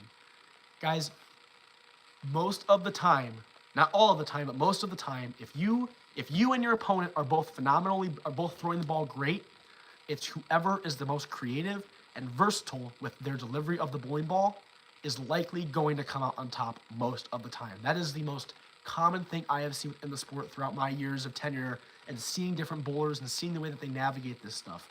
Most of the time, if you give yourself more things that you can change and do not get uncomfortable by the changes you're making, those are the bowlers that come out on top, right? Those are the bowlers that don't think they can do it. They just never thought they couldn't, right? What is that? Lightning McQueen that said that or whatever? I can't remember. But like that's the kind of stuff I'm seeing, guys. Like that's the stuff that helps you. But you have to identify what your issues are and understand what you're comfortable with or what you're not comfortable with and practice those things to refine it or otherwise silence the things that you're not comfortable with. So, all right, let's keep rolling along. We're making good time here. I feel pretty comfortable. So now we're on the 8th episode. So in the 8th episode is me trying my darndest to break out these different sort of things, these sections of the approach. And I think it's easiest if you find, sections of things to categorize your strengths and weaknesses in so you can be more granular. Because if you just focus on your whole physical part of your approach, it's very difficult to pinpoint like the specific things or the problems. But I think if you make categories like I have here, then is when you can think about what are the things I'm running into in that one specific part of the approach, and I can better identify what I need to work on or what I already am strong with moving forward. So, excuse me. So, I always say that, what did I write else? Make sure I wrote this down correctly. So, there's a handful of them. So, I always say that there's the first one, and it all starts before you even start to move, and that is your stance, right? How exactly, after you get your bowling ball and get in your stance, are you standing and getting ready before you even initiate your forward movement? And Within the stance is then what goes into the next part, which is getting your backswing and to be in alignment with your feet. So from the stance to the backswing, there's a defining moment that I like to call the catch or the hitch. So all of us, whether we realize we do it or not, before we start moving, I can guarantee you guys are gonna realize that you probably do something. You might like wiggle your arm, wiggle the ball, change the weight of how it's sitting in your ball, something that is telling you, go, start moving forward, Logan. What do I do? So figure out what that is and transitioning that into your backswing.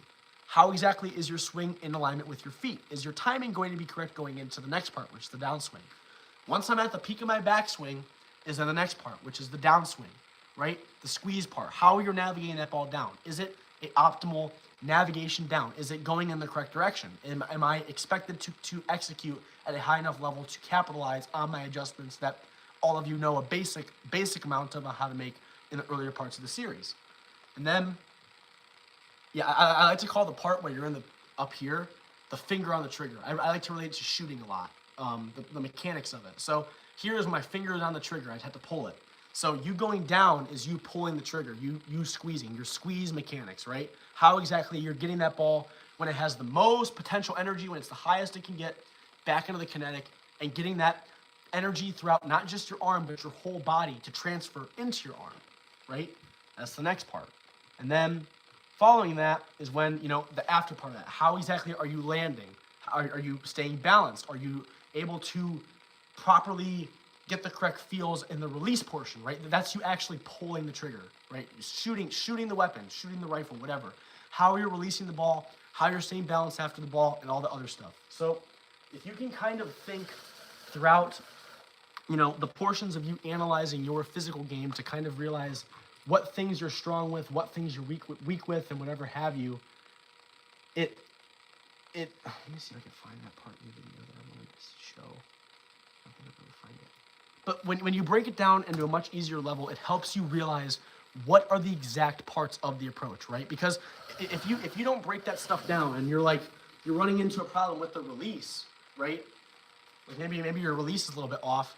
I mean, sure, something's wrong with the release, but there could have been something in the before portions of that otherwise caused you to have a poor release or have an issue with a part. The biggest thing about all these parts of the approach, guys, is they all have a flow. There's a transfer of energy throughout from the ground to my feet, to my legs, to my stomach, to my shoulders, to my arms, to my hand, to my head, to everything. There's energy going throughout my whole body, right? And the transfer of that energy, right? Getting kinetic energy, getting it to the max potential energy and getting it back into kinetic and not using too much energy in one area, right? There is a transfer of energy throughout the entirety of your body. And how each of those sections play into each other, more often than not, if you make a mistake in one of the first sections or sections before the area you're running into a problem with, like in the example where you have a bad release, it could all start from your stance. You could be holding the ball goofy, and that's otherwise not allowing your hand to get in the correct position in the backswing and getting you in a poor position at the release.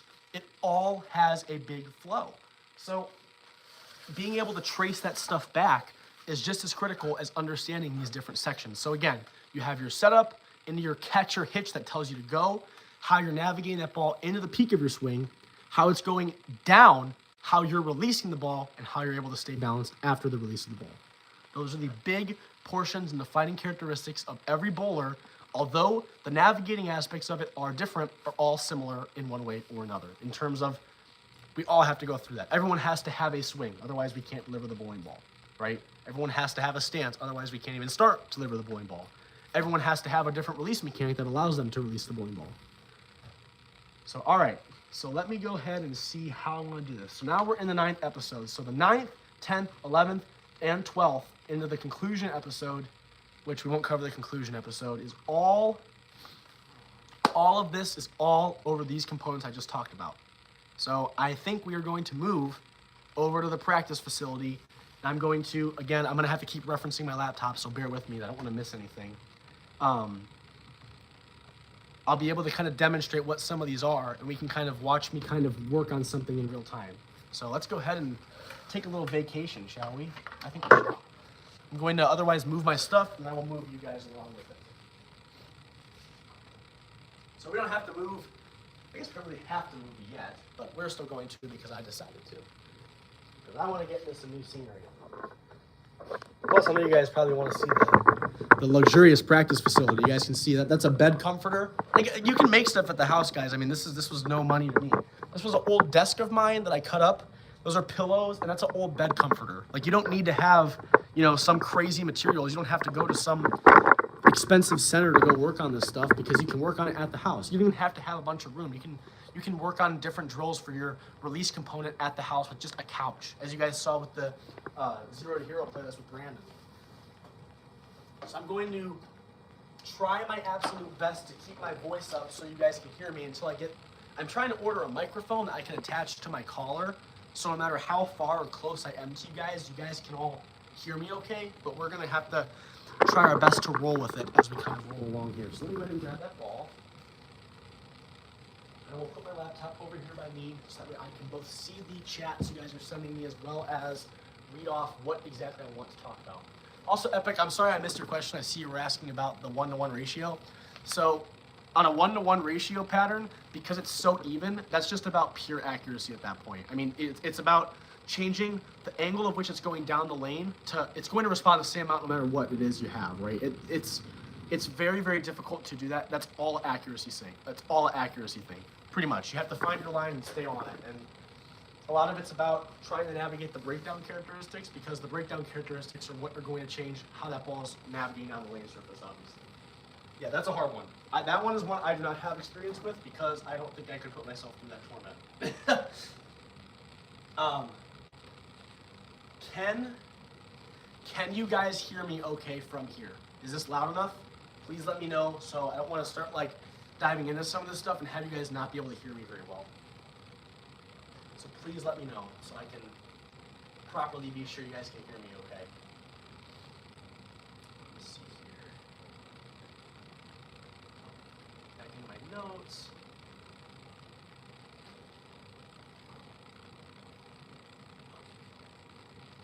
All right, perfect. So I'm going to dive over here. All right, perfect. So all of this stuff all dates back to your stance, which is here. So before I even start moving, guys, my stance has to be setting me up for success. So the first thing I want us to think about is we're not even up on the torso yet. It all starts from your legs. So, as I said before, it's all about a transfer energy. And before you even move, it has to feel right in terms of how you are setting up. So one of the biggest things that screws over a ton of people into the next portions is relating how your body and feet are aligned in relation to the lane and where exactly you're trying to throw the bowling ball. So it's a game of angles, guys. I'm sure you guys have heard there's a bunch of numbers and angles and all this other junk, right? It's a game of angles, and then you have to be able to play your body to the angle of which you're trying to create with your swing path, right? So if I am trying to bowl very, very direct, if I'm trying to roll very, very straight because I'm playing up the right-hand side of the lane, I should align myself very square, right? Let's say you guys are my target, right? I should align myself to be incredibly square with you guys, so when I start, my arm can extend at you. But now let's say I'm a two-hander or whatever, or I'm a really rev dominant and I have to stand to the left of where my ball has to go. If I keep myself square, guess where my arm's gonna wanna go? Again, you guys are my target. If I keep myself square after moving left, my arm is gonna wanna go and miss to the left. The only way I could get it to you guys is if my arm went behind my back somehow and I came out over here. So you have to change the angle of your body based off of where your target is. So since you guys are my target, when I'm here, I can be square. I can afford to be square because you guys are where I'm trying to go, and I'm standing right direct in front of you. But if I move left, I have to open up my body a little bit like this, so that way I now am facing you guys and can get my swing to go at you. Guys, if you miss a 10 pin, if you're shooting a 10 pin and you very commonly, and you'll notice it, many bowlers don't miss it to the right, you miss it to the left, is probably because you're used to standing here on your strike ball, but on your 10 pin spirit, you're standing way on the opposite side of the lane. You gotta open up your body a little bit. If you don't open up your body, it's very hard to swing that ball in the correct direction because of the fact that your body's not lined up that way. Now, there are some nuances to this that you have to be careful of. You know, I mean, if you change the angle of your body or whatever to account for whatever target you're looking at, you still have to make sure that your feet go straight. You know, if I'm playing straight, my feet walk straight at you guys, right? I'm walking straight. If I stand over here, many bowlers like it when they walk at their target. So, you know, if I'm over here, a very common problem with this is you'll open up and you'll start to kind of walk this way. And you won't walk dead straight. So the only thing that should be changing in terms of the angle of your body is not where you're walking, but just how open or closed your shoulders and upper body are. And you can account this with your feet too, right? If I'm looking right at you guys, I can be pretty straight. If I'm way over here, I can maybe cant my feet a little bit open to help me get my body in alignment with you guys. Does that kind of make sense? So that is a very, very important one that can change something before you even start that is going to help you out a ton. I think a lot of bowlers, they just can't play the angle of their body very well in relation to the target they're trying to hit down lane. I think that is one of the biggest misconceptions for sure. I have to keep my voice lubricated, guys, bear with me. So another one that I see, oh my gosh, guys, I see this almost just as common as the other one. So when you're setting up, right, after you guys are like beside me, like you're on a different lane. If I'm setting up, I see this so often. When my hand's like this, here's the question to ask yourself. If you're at home and you have your ball, follow along with me. I want you guys to set up. Just set up. And I want you to hold your setup position. And you should be able to stand here for 10 minutes and not get tired. If I hold my ball real far away from my body like this, your arm is going to get so tired instantly. And if you haven't even started to throw the ball yet, and you're already getting tired and you have the ball way out here, then you're already putting strain on your body. Guys, you shouldn't be getting worn out before even throwing the ball, especially like, you know, you don't think you're standing here for very long, but let's say you're getting ready and someone cuts you off, you could be standing here waiting for them for a handful of seconds. And if the ball's already starting to feel heavy, you're not gonna have as much wrist, you're not gonna have as much energy, you're gonna drop the ball. There's a million things that can go wrong with that. But optimally, again, don't have to listen to me here, but it is optimal to reduce about maybe 95% of that strain in your arm. Take your arm and have your elbow be dead straight with your spine and keep yourself more condensed. The more tight and compact you are in general, the less strain you're going to be putting on your body. So again, and this arm should be in alignment with my spine, not the ground. So if you're one that likes to tilt more forward, have your arm tilt with your spine. Your arm should follow your spine. It shouldn't be like, you know, in parallel to the ground. It should be following based off of how much spine tilt you like to create, right? That I think is what alleviates maybe, like I said, at least 95% of it. What if I pull my shot the first ball? Should I adjust? If you pull your shot, then we'll cover that more, James, once we get into it. Like I said, you're likely not opening up enough.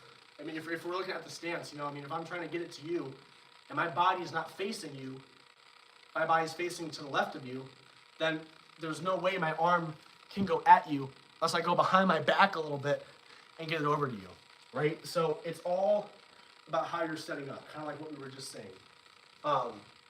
So that's some very interesting thought for food.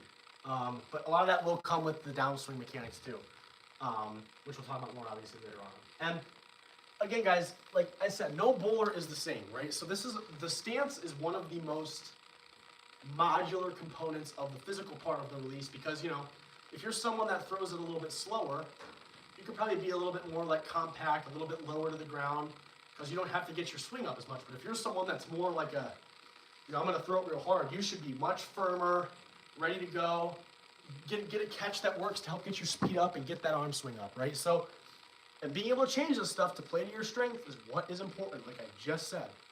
You know, there's a ton of different aspects that go into the stance, but a lot of it is, and along with the catch, which I'll talk about here in a brief moment, but again, the key components, guys, is you should not be seeing any strain on your body before you even start the approach, and your body should be angled in accordance with what your target is. Your feet should always go in the direction of the lane, regardless if I'm over here or whatever. The only thing that's changing is where my arm swing is. If my upper body and whatever is facing where I want my arm swing to go, it's going to have a much easier time hitting my target accordingly. Those are the key overarching, so to speak, aspects of the approach, the stance. So let me see. Let me see anything else from this moment. Oh yeah, the catch, that's what I was gonna do. So the catch and how you initiate movement is usually going to either help or drastically pull away from where your hand is in the release, ultimately resulting it's going to change where your hand is in the swing component, which will then change where your release is. So your catch or your defining moment when you go should allow your hand or whatever to get into that optimal position to get you to release the ball more effectively. So for example, let's say your setup is like this and you have a problem getting around the ball. Let's say you're like this, but your hand goes to the side of the ball. Well, that catch that you had that defined you to go just ruined your release point, because now on the whole backswing, your hand's on the side of the ball. At the point of release, your hand's definitely on the side of the ball. But you could take a poor setup position and correct it with a catch. If I start with my hand on the side of the ball like this, but my catch is me pushing the ball like this, look where my hand is now. I'm now behind the ball, way better, right? So the catch or the hitch is a very, very important part of the stance part that you should certainly not overlook, that helps transition you into the swing, because not only does this drastically change your release, but it also helps you cadence your breathing. So because of how my setup is now like this, I don't have to do anything with my arms. So I like to time my breathing, right? I'm a 5-step approach, so I'll go. I can breathe in the whole time. Now I have even more oomph, right? I have all that oxygen in my lungs to help get me going. So guys, there is so many things you can do with this catch. I mean, play around with it. See what kind of stuff helps either perfect your release more, get your hand in a more optimal position, or if you already have a strong release or whatever, see if you can help to find a catch or hitch that's otherwise going to give you some more consistency, right? I mean, if your breath component of it, right, is one time you release the ball, you're breathing out. Next time you release the ball, you're breathing in. Next time you release the ball, you're holding your breath. That stuff makes a difference, right? You want things to feel consistent and feel that repetition portion of it. So the catch part is, in my eyes, the second most important part of the stance outside of the angle of your body. Because that angle of your body thing, guys, is just so important, especially with your spares. Because if you're used to playing in one certain spot, kind of like I was in that tournament, if I'm used to playing way over here and have my body opened up a ton, and I was then realizing I had to be real direct, I had a whole lot of problems, and I would miss right a whole lot because I'm so used to being open. So again, depending on where you play the lane, your physical game has to adapt to otherwise allow you to execute in that portion of the lane at a high enough level. It's very, very interesting. I'm gonna fill up the water real quick over here in this water thing. But it's very, very, it's the telltale sign. If you start off weak, and before you even initiate your approach, you're already setting yourself up for failure with that, there's no chance that the after parts of it is going to look as good, right? So again, angle your body, help with your stance, don't get fatigued, and define a catch or hitch or defining moment that initiates your forward movement with your steps that is otherwise going to allow for you to see a benefit from. Another thing to think about with a lot of the stuff that I always tell people is, if you don't do something that benefits you, other people will. That's going to put you at a disadvantage, right? Some other stuff to think about. So let me go ahead and keep on rolling. Let me make sure I didn't miss anything here, because this is a big one. So we talked about your foot and hips. We talked about the weight, like distributing your weight and stuff. That's why I did this. So your weight. So all of you, if you're kind of trying to follow along with me here, because this is one you can do. If you're set up position, if you're setting up or whatever, right, and you feel, imagine I'm there in front of you. I took my hand like this, I shoved you. If I went like that and shoved you, and you would fall back right now, your weight is not properly distributed. So the best way I can describe this is, if we start our approach, are we going to walk backwards? No, we're walking forwards, right? So if we're walking forwards, my weight should be slightly distributed forward so that when I go, it's effortless.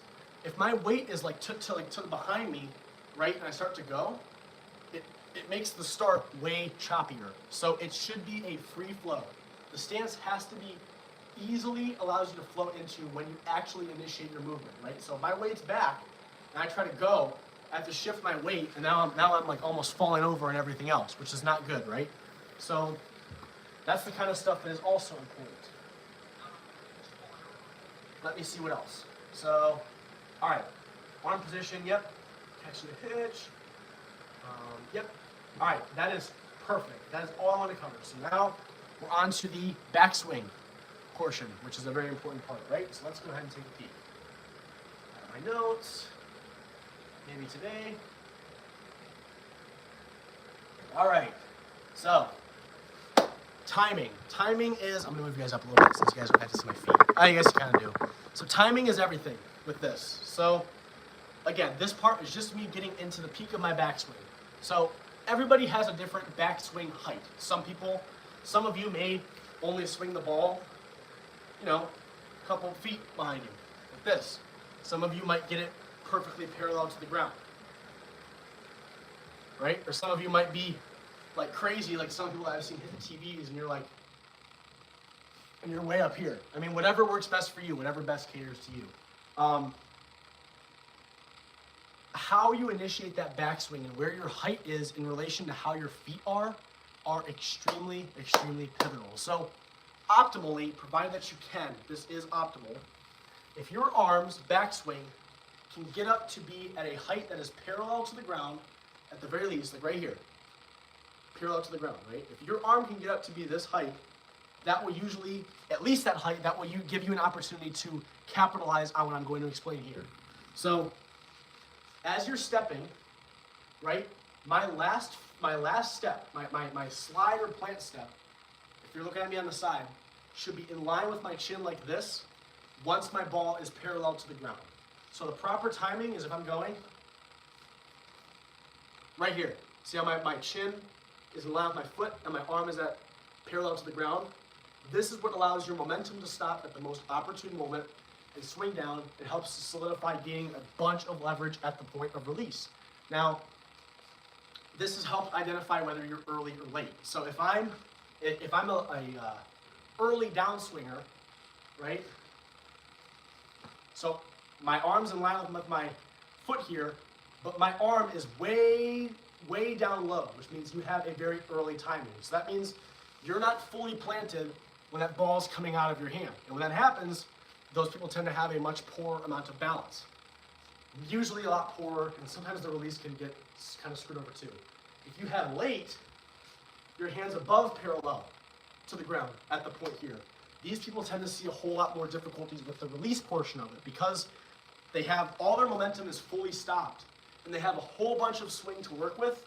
Their wrist tends to buckle and break and do all this goofy stuff a whole lot more often. So each of them can come at a benefit. I've seen a lot of bowlers that have great benefits from early or late timing, right? I know myself, when I bowled one-handed, I had later timing. My timing was very late, actually, because that's what allowed me to get those wrist issues that I had fixed a little bit. It helped me create more leverage, release the ball a little bit later, and capitalize on it, right? So that, for me, was advantageous. But again, for some of you, that may not be the case. So that is the optimal timing, which again, the moment that your last step or your planting step or sliding step is in line with the chin of your head is when your arm should be, your downswing, or your swing should be parallel to the ground, right? So this concept of utilizing gravity to help you. So a lot of this goes into, initiating the swing, right? We just talked about the stance and having that catch that helps you initiate into the swing. Right, you have that catch, that defining moment that tells me, all right, Logan, it's time to go. How your hand is navigating and initiating that ball's movement is going to help you either drastically or drastically screw you over. So there is no free energy in the world. That is nothing that exists, right? But there are ways of conserving your energy. So what is a force that is around us that nobody has a choice whether they want or don't want?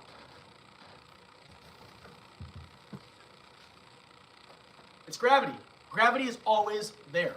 So if you are, pushing the ball away or getting a swing, you don't have to muscle it down and cause fatigue. Guys, I just let it go. Gravity just did that. I put no effort in anything into my swing. I'm just going to hold the ball. I'm just going to let it go. Ready? That got my swing up pretty high. I wasted no energy. I legit let my arm go limp. I'm not even being funny. That was nothing. It's still just limp. So gravity is meant to help you. But some people out there tend to muscle it or fight against gravity. Gravity has one speed. It likes the speed it likes and doesn't like the speeds it doesn't like. If you try to go too fast or too slow and you're like, that's just putting more strain on yourself and is drastically reducing your capabilities to get your hand in a more optimal position. When you do that, you are opting out of a free, conserving energy source that is around all of us that you don't have to pay anything to get. It is offered to you, and you get it no matter whether you bought it at checkout or not, right? Gravity affects all of us equally. So if you can allow your swing to play to that force of gravity, that allows me to not use much force at all and place more effort into my wrist to get it into that much more optimal position. It's a very, very interesting thing. And once you learn how to leverage your use of gravity is when you will find a lot more consistency with the actual rest of the mechanics of the approach. So now comes the part of, okay, Coach Logan, how exactly can I initiate it? So you have a handful of ways you can do it. So there's two variants of this, which are called the extended push away. So you can either do them separately to one another or at the same time. So an extended push away essentially says, if this is my starting point, given we know it's more optimal to have my arm in line with my spine, if I extend my arms out like this then lets me take full advantage of this pendulum swing, so to speak, of gravity and let the ball fall. That is the most common approach for one-handed bowlers. A lot of bowlers are able to capitalize on their use of gravity by doing that exact thing. So I'm getting pretty hot now as I'm doing all this moving around. But then comes the other variant of this. So you can either do the first one, which is where you fully engage and then let the ball fall, or you can do them in sync with each other. So instead of me fully extending and then letting fall, I can extend and fall. You see how that one, instead of being out and down, was more of out and down. It was more smooth, so to speak. So the only question that I get with that is, okay, Coach Logan, which one do I do? It's all a timing thing. If you have them in sync with each other, that's going to get you to initiate the swing sooner. But if you have them one-on-one, that's going to take longer. You see what I mean? Because it takes longer for that gravity to start to enact on your swing. So it all depends on which one you're falling victim to. If you have an extended push away and you are early, then it's likely because you're doing them in sync. So if you're early, try doing them separate. So yeah, you guys can see it. You guys can tell I was a late timing bowler right there. I just did it. I was late right there. So, okay, the problem I just ran into. I was late there. So now, okay, let's see if instead of doing a extend and fall, I do them at the same time, if that'll help time me up a little bit better. Yep, I was like right here when it started to go. So see, that is what the big defining characteristics of which one of those two you should do, if that's what you choose to do, is. That's a great question. So now come the other two that are more commonly than not a little bit more pertinent to two-handed bowling, but some one-handers do it. So this is one that I like to call inverted body motion. So what this is both these other two are opting out of gravity, by the way, which this one is much more optimal of the two where you do not choose to capitalize on gravity. So inverse body motion essentially is a lot more common in two-handers because their backswing isn't nearly as high up. They're cradling the ball like this and extending as they're releasing the bowling ball, right? When you do that, what you can do an extended push away. You can do that, but many don't. What they tend to do is they will jerk their body in an opposite direction to drive the motion of the ball. A lot of two-handers have that little skip at the end. What that allows them to do is drive the ball up. Do you see how I skipped and drove the ball up off the ground by jerking my body inverted to the direction of where I want it to go? Anthony Simonson's a great example. He starts real low. He doesn't even push the ball. He just goes, and he takes off like that. So you can do that. The lesser of the two is just muscling it. And actually, one-handers can do that inverted body motion too. If you're a one-hander and you have a little skip to you, that right there was inverted body motion. So you'll tend to find a lot of the more senior players will tend to do that because they don't have as great of a feel for that, so they'll help to kind of drive the ball up a little bit further, but that is something that you can do.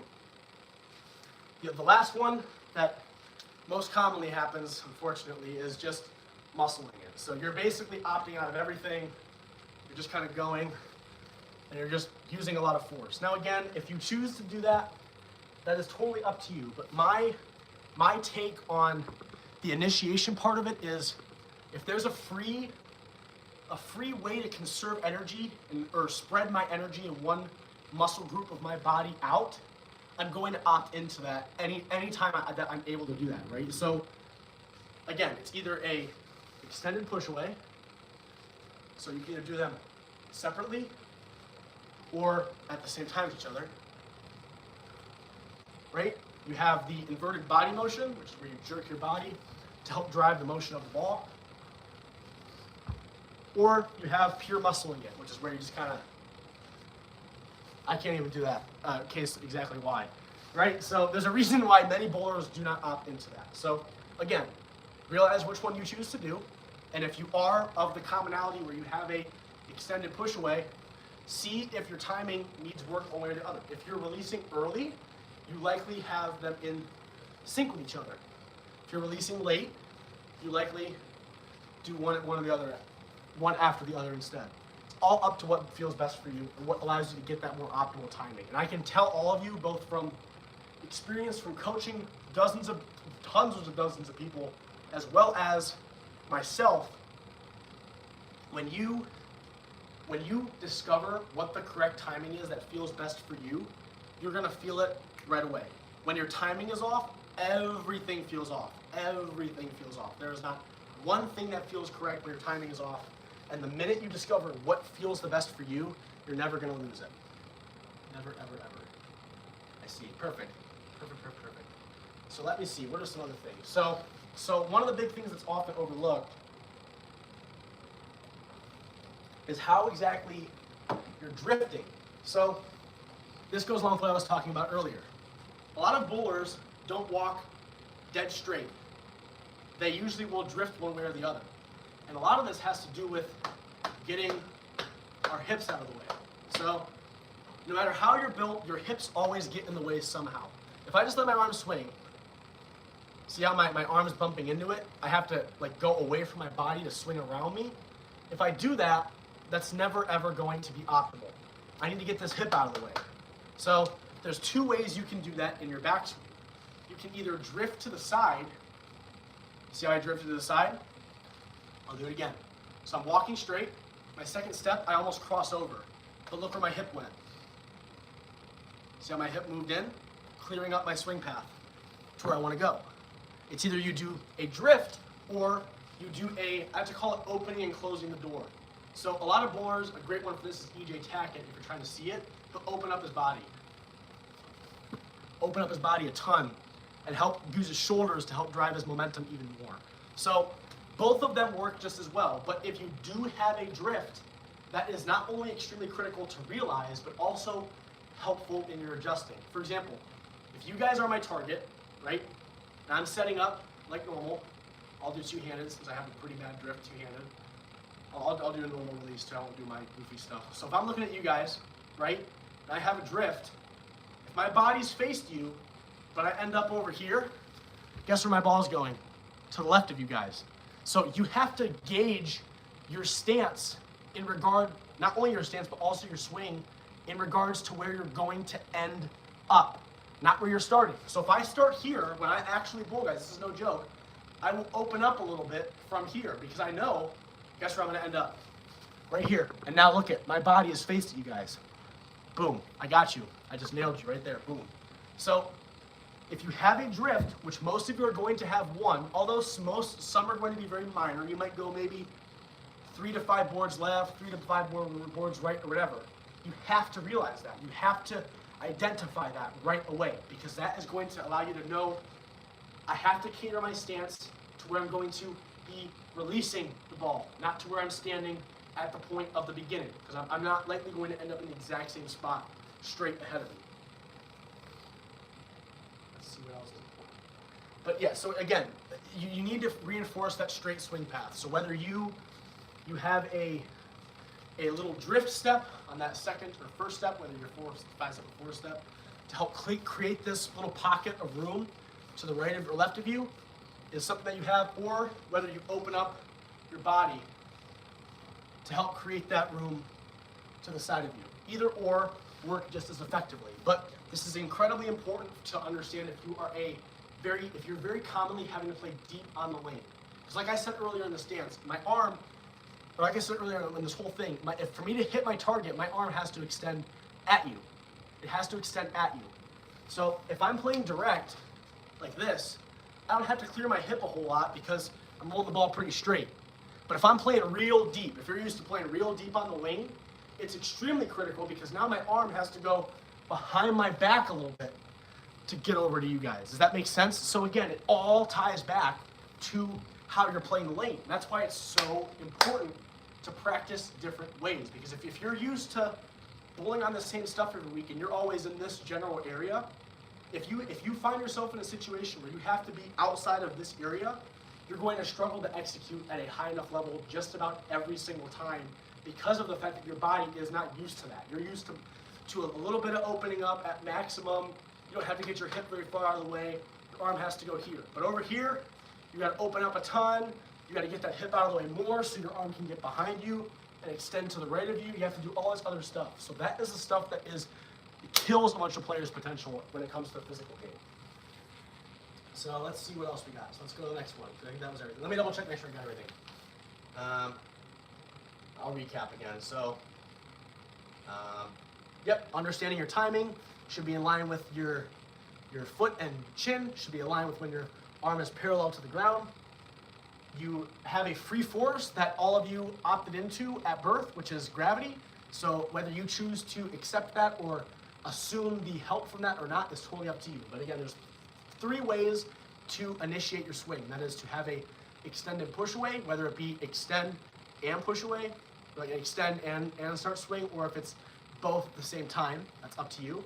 You can either do the inverted body motion where you have a jerking motion to help drive the momentum of that ball in the direction you're intending, or I do not recommend it where you just kind of muscle it. If you're not built like me and you're built bigger, you probably can get away with that. But if it's going to give you fatigue, I would never ever recommend it. Let's see what else. Yep, understanding your swing path in relation to where exactly you need to be swinging it at your target and being able to get your hip out of the way in accordance with where your target is, right? And understanding how exactly you're clearing it, whether you are opening up your body or whether you are drifting or kicking this hip out of the way somehow to clear up that spot to the side of you to help get it down that lane. So that is the other ones of that. So let's go ahead and get into the downswing. My favorite. My absolute favorite one. And probably the release is probably my favorite one. But so, all right. So the downswing part, engaging into a stop. So throughout the whole portion of this, you have been getting so much momentum. You have a bunch of energy going forward, all this stuff that has to somehow be slowed down. So your bowling shoes, whether you choose to allow for them to do what they're supposed to do or not, which I actually do not, ironically enough, but I also receive a benefit from that because, again, I analyze my stuff. When you have all this momentum, you have to have a way of stopping. And the 2 ways of stopping all of your momentum are to either slide your foot or to plant your foot. So the bowling shoe, as you guys know, the front of the shoe has that slidey, I think I even have them. The front of the shoe has that slidey, these are my old ones, it has that slidey material while the heel of it is just normal. So here, you can see my slidey materials, right? This is what allows me to slide along the wood, like I'm sliding it on now. And this is just like a normal sneaker, right? You can tell these are really old, but this is just a normal rubber sneaker. So to slide, my toe has to hit the ground first with that sliding material so that it can slide. Toe first. Toe first.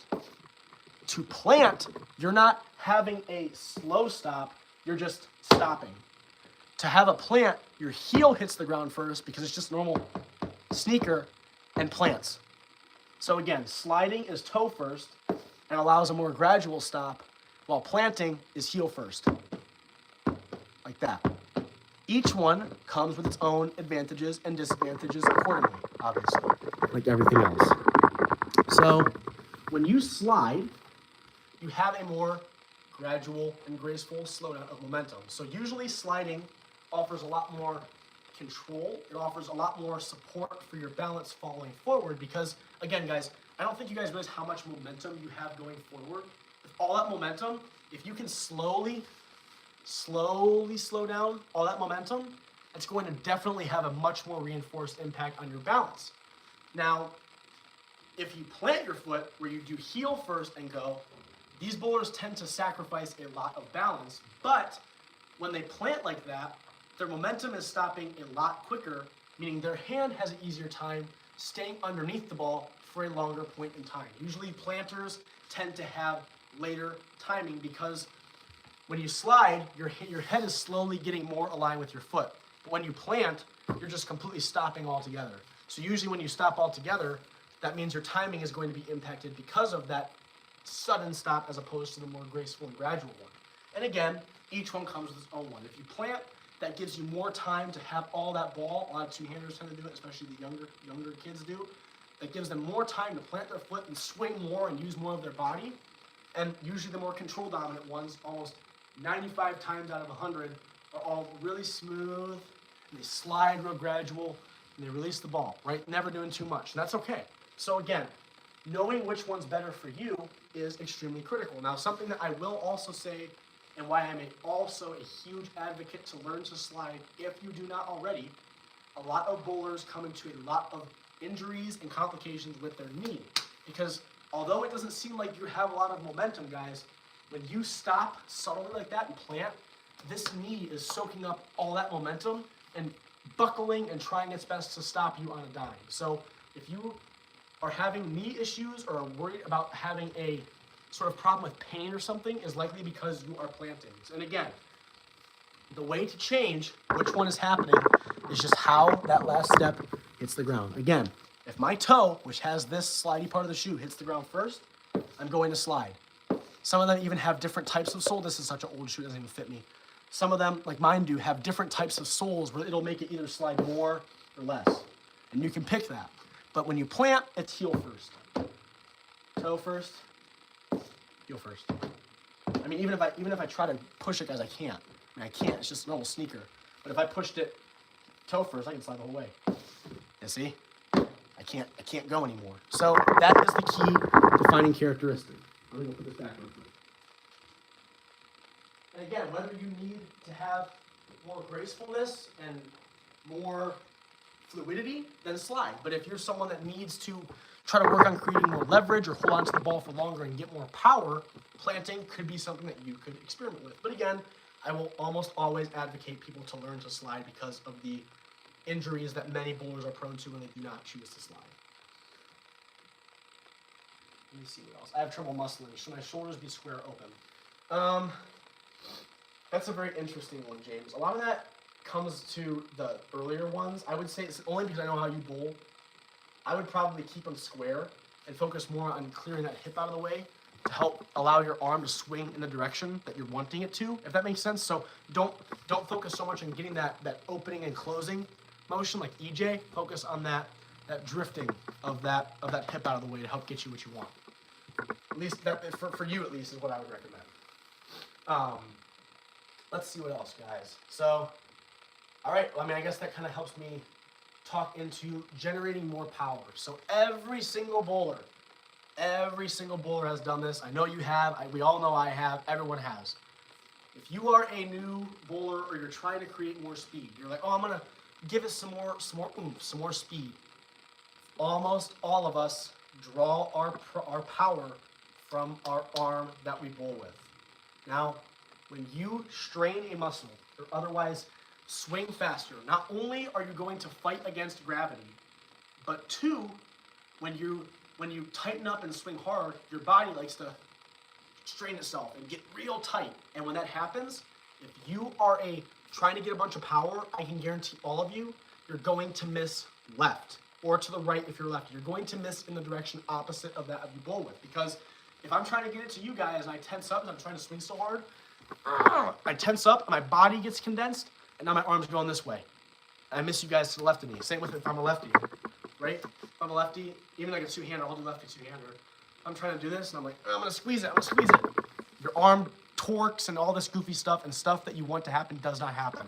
Not only does this drastically pull from your ability to hit your target, but when you tense up, that gets your wrists to also kind of and seize up, and you don't have a consistent release. So now you're screwing yourself out of not only your accuracy, but you're also turning the wheel on the car a different amount every single time you're releasing the bowling ball. So I bet you're probably asking, okay, Coach Logan, smart guy, huh? Where should I be getting my power from? I mean, especially if I bowl one-handed, I mean, the two-handers can kind of use their other arm to help drive the ball and everything. What am I supposed to do if this is my only arm on the ball? How am I supposed to get more power on the downswing? So guys, the beautiful thing about this is we humans are born with 2 legs and 2 arms.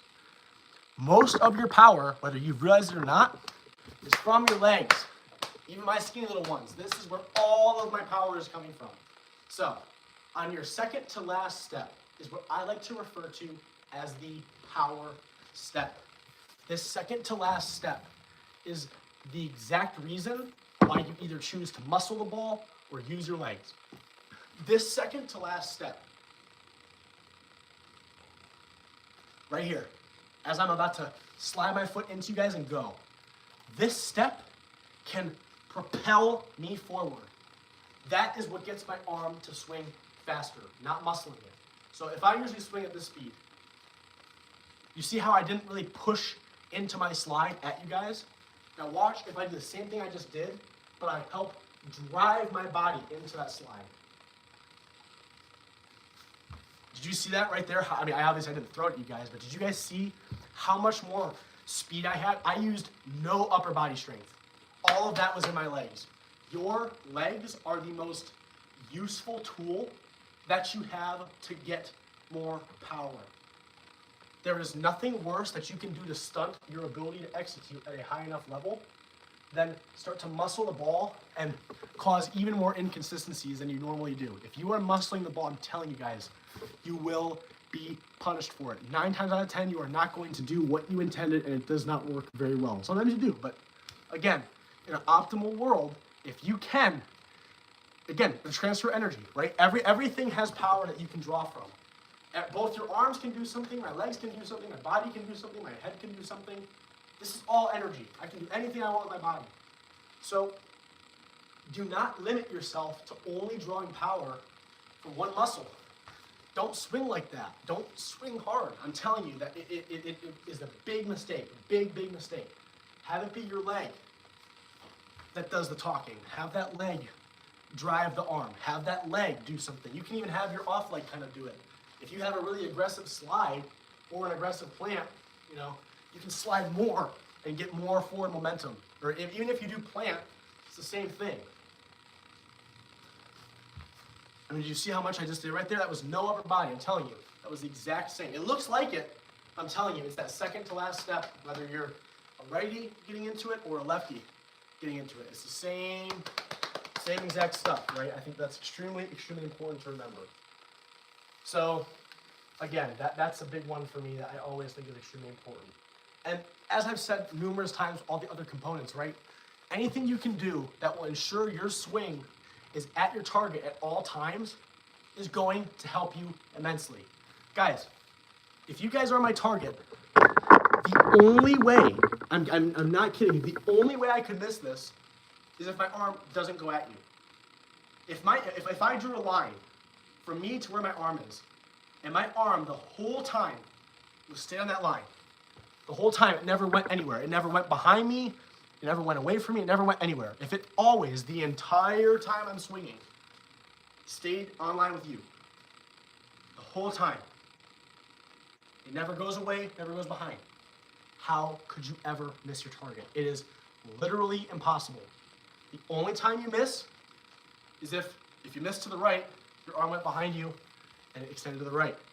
When you miss to the left, your arm got away from you and you went to the left. Those are the only ways you can miss your target. I am telling you now. So keep that in mind, because if you have an accuracy problem, this is the thing you need to identify. Figuring out, why does my arm like to go behind my back, or why does my arm like to go away from me? This stuff is what kills accuracy. This is the only thing that can kill accuracy. If you are not set up in a way that has the angle of your body to go there, and the arm doesn't stay on line with that, oh no, I missed to the right. I wonder why. My arm went all the way behind my back like this. That's the stuff you have to be able to provide an antidote for. And that's the stuff you need to analyze. I see a chat came through. Give me 1 second.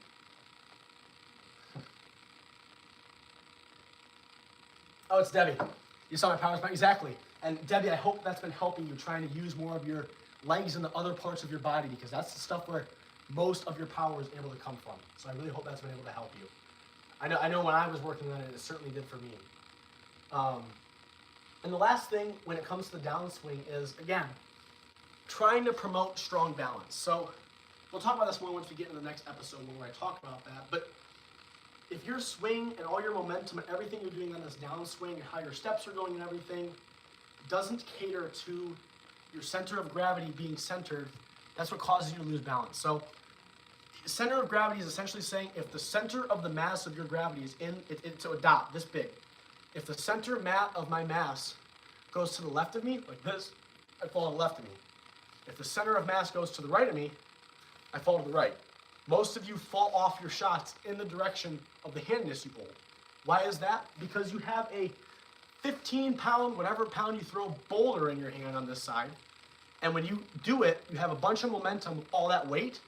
And guess what? When you release the ball, all that weight that was over here that you were accounting for was like, oh God, and you fall off this way.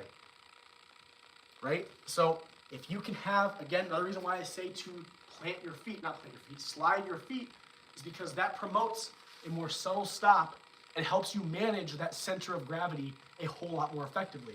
Many people that plant their foot, many people, a lot of them fall into this issue. I'm sure you guys probably have someone that you guys know does this. They'll plant their foot, but because they have so much momentum going forward, they'll hop, or they'll hit, because they have so much power, so much momentum, that when they throw the ball, they hop, or they might move their spots. Now, that doesn't sound like a big problem, but let's say I'm trying to adjust and see where my foot ended up. If I do this, and I look down at my foot, I'm like, oh, this is where I threw the ball. No, you didn't. You threw it like over here or whatever, but you hopped off of it. So, again, that's the kind of stuff that just take a mental note of more so that you understand that kind of stuff. Because, again, every single one of these flows into the next section, right? Every single one of these concepts of the physical game flow. And if you do not catch one of the flow issues earlier, it's likely going to cause an issue in the next section. Let's see what else is on here. Take another drink real quick. Man, my throat is, I'm trying really hard, guys, I promise. Bear with me. I don't know what's been going on with my voice recently. All right, so to recap, that's episode 11, by the way. We talk about how you choose to stop your momentum, whether you're a slider or whether you are a planter, and being able to choose which one is best fit for you. Being able to generate, which is, I think, one of the biggest things that people need to work on, generating that power. Draw from other sources. Your body is a reactor. Every single one of these is a different energy source, my whole body. So don't rely on one muscle group or one of anything of that matter to create power. Our arms are much more susceptible to fatigue than our legs are. Even if you're built like me and your legs are about the size of your arms, like your legs have a lot more power that can be drawn from to get you to have more oomph. And if you are reliant on your upper body more so than your lower body to help create that drive and power, you're certainly going to feel the physical fatigue. And I always say bowling is a lot more mentally fatiguing than physically fatiguing. So if you're coming back from a league or from a whatever, and you're feeling genuine physical fatigue or something, you are likely relying on a muscle group that is up here too much and are not drawing power that is free to use from here. And then the big other one that I said is ensuring that straight swing path in accordance with your target. Again, only time I ever miss, guys, is if my arm strays away from that line at my target. Again, if you guys are my target, my arm the whole time is right on line. I could never miss. You see how my arm never went away? It always stayed on you? Again, if my arm goes behind me too much, it's going to go this way. And for me to get my arm to go back, I have to go like this. Or do something goofy. Or, you know, if my arm goes away from me, I have to, like, do something weird to get it back at you. There's just no way. So identifying that stuff, and better yet, knowing what you need to do in your swing based off of where you're throwing. Again, if I'm right on you, then I don't have to open up much. If I'm over here, I have to open up my body a little bit to get my swing to be at you. That's all it is, guys. That's all it is. So people always say they want to be consistent, you know, with how I look and how my backswing is, but or you want to repeat shots. That's what everyone says. I don't like when they say that. I want to repeat shots. You don't want to repeat shots. You want to be consistent with how exactly you're going about each one. If I repeat shots, if I do this, I'm trying to hit you guys, and I do that over here, I'm repeating the shot, but I'm missing to the left every time. No, you want to be consistent with how you're executing. Open that body up. Keep that swing in alignment with your target. You also have, if you're a one-hander or a traditional bowler, this offhand is just here. You can almost act as if it's an airplane. If I'm trying to throw at you guys, I can point my arm at you guys. So now I have something I can look at. I can see my hand. Boom. There's so many aids. The arrows are meant to be a guide, but your body is also another free one. Free source of energy, free source of help, free source of accuracy. It's a free source for so many things. Anytime you choose to not opt into one of those, you're at a disadvantage. I mean, like I said, you can throw the ball any way you want, do whatever you want, but again, if you choose to do something, the biggest one that I say is not up for debate is keeping your swing. I struggle personally to see why you would ever want your arm to like go around you like this or whatever. There's almost no benefit to that. There is almost none. And if there is, you're likely getting punished more because of your inaccuracy as opposed to getting rewarded more because of the thing that you're benefiting by doing this or going around your body. That is the one thing that I will always debate with people you should not negotiate on. If your swing path is not straight, don't say, oh, because I go behind my back, my thumb's getting in a better spot and I can rotate the ball. It's not worth it. It's not worth it. Do not sacrifice one of the most important parts of bowling, which is your precision, because it's a precision-based sport, simply because you get some other benefit. If you cannot be precise, you are much more likely to not only not score well, but not even take advantage of the adjustments that you're making. So what else? Yes, and then allowing yourself to promote balance based off how you choose to stop your momentum. So now into the favorite part. Get my notes up. So now we are in the 12th episode, which is the last episode, so to speak, of this whole thing. Even the last one is just a conclusion episode. So this is the last one that we will be covering, and then I'll go over like the big key takeaways from just about everything. So it's all, and this is what we saw a bunch with Brandon on the Zero to Hero playlist. And this is what I was working on with him, because everything, how you throw the ball is always different. How people throw the ball is always different. How they navigate, how they stand, how they look, all that stuff is different. But the release is in its own bucket. It's in its own blanket of importance. If you do not have a consistent release, if you have a consistent release, even if it is not optimal, is always better than not having a consistent release. Your release is the most pivotal part of how that bowling ball is traveling as it's going down that lane surface and gets you that end goal of hitting the pins the correct way and getting that deflection. If your release one time is like this, next time it's like this, next time you're like this, next time you're like, I don't even know what, this, the bowling ball is never, ever, ever going to have a consistent traveling. The method in which it's navigating that lane and how it's traveling is always going to be deviated and different. So that is the key characteristic of all of this. If anything, the thing that you should never be pulling from is an ability to have a consistent release. If a weakness or something that you choose not to do optimally is pulling away from your release, I would strongly advise you do away from doing that, given the importance of the release portion of the whole thing. Obviously, if you're working on something, that's another thing. But again, if you draw from your release to otherwise benefit something else, it's probably not going to be advantageous for you, unless it's helping out accuracy.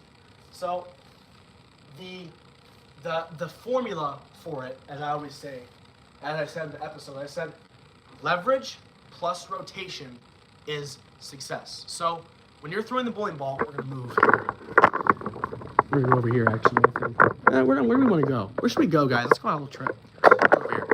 So welcome to the practice facility I've been using. So this is beautiful. So how you rotate and how you create leverage is the key to a successful release. So as I said with Brandon, the concept of leverage is how you are able to manipulate your hand to get below the equator of the ball. So the equator of the ball, I always say, if you draw a line straight through it, parallel to the ground, this is my line. Some part of my fingers should be below that line. This is me leveraging the bowling ball. This is me getting underneath and creating leverage. This is a very weak leveraging position because the ball is underneath my hand. To the best of my ability, I want to get that ball as parallel, as my hand as in line with the ground as I can, even better, underneath it a little bit. All the professionals have a very similar release, all of them. There is a very optimal release in the sport of bowling, right? So you have to control how much rotation you're getting, and I cannot stress this enough, even with your leverage. With leverage, you can almost never get enough of it. You can almost never get fully underneath the ball, and it always benefits you to have more. But rotation is one that you can have too much of, kind of like we discussed about earlier. When you get very around the ball like this, and you're rotating it a ton on the side of the ball, that makes that ball extremely sensitive to speed. If I roll the ball too quick one shot, and it's spinning like this, it's going to blow through where I need it to react, that depth of reaction, and isn't going to respond in the correct way. Another time, if I throw it slower, my speed, and get on the side of the ball, that's going to make it react way, way soon. It's going to run away from me, and I won't be able to have it in the correct spot, depth of reaction. But if I rotate the ball in a direction that is mostly toward the pins, that's going to make it a lot less sensitive to your speed. A lot less sensitive. So some of the key characteristics that is very, very often noted, that I've noticed throughout the modern release, that is consistent amongst all professionals, all regional level, and all local heroes at your bowling leagues, right, is how they're releasing the ball. So again, if your hand's on top of the ball, you cannot rotate the ball in a way that caters to this equipment that we have.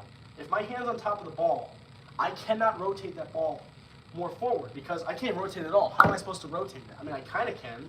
I don't have a lot of room to work with. Even if I'm like this, if I'm like holding a briefcase, I can't really twist very much. I mean, I can't give it much rotation out of my hand.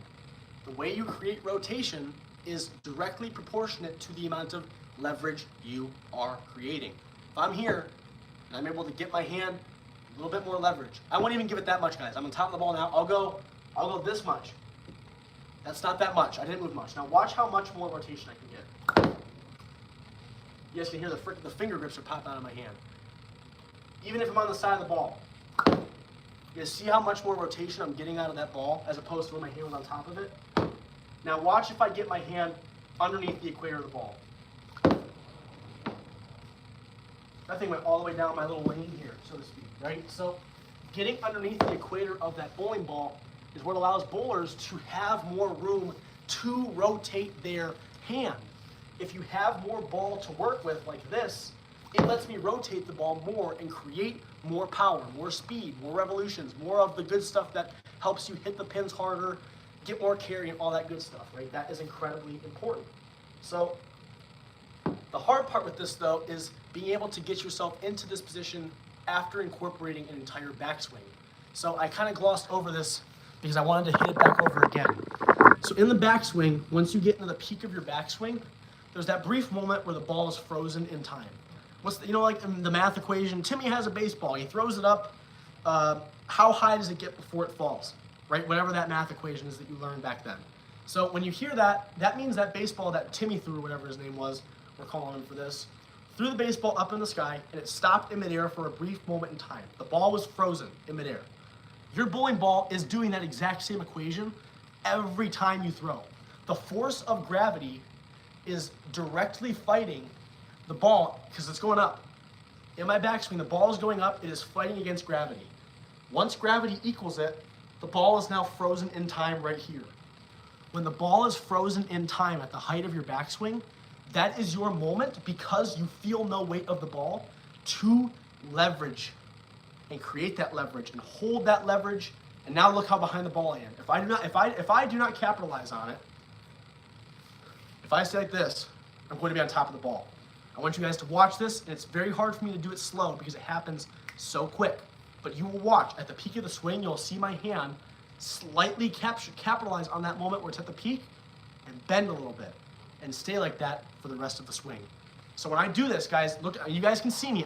This is very difficult. You know, this is a 15-pound ball. I weigh 2 of the balls, for God's sake, right? There's no reason I should be able to do this more than you. Did you guys just see that? I know for a fact you did. I'll face this way. So this is me not capitalizing on it. And watch when I capitalize on it. See it? So there's that brief moment in time. It's so quick where you can capitalize and be like, grab it, got it. And then you just ride the wave. If you let gravity, even on your downswing, help create power, that's what helps you keep your hand in that optimal position. But if I muscle it down, guess what I lose? I lose all my leverage. Go! I can't keep my hand behind the ball if I'm muscling the ball in my downswing. It has to be fluid. There's no way to retain any leverage throughout the entirety of your release if you are muscling it and fighting gravity. Only reason two-handers can get away with it is because their hands underneath the ball the whole time and they create it like a baby. Look where my hand is.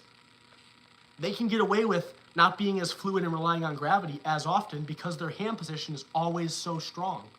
But as a traditional bowler, we are allowed, because if my hand's not underneath the ball as a two-hander, what's the ball gonna do?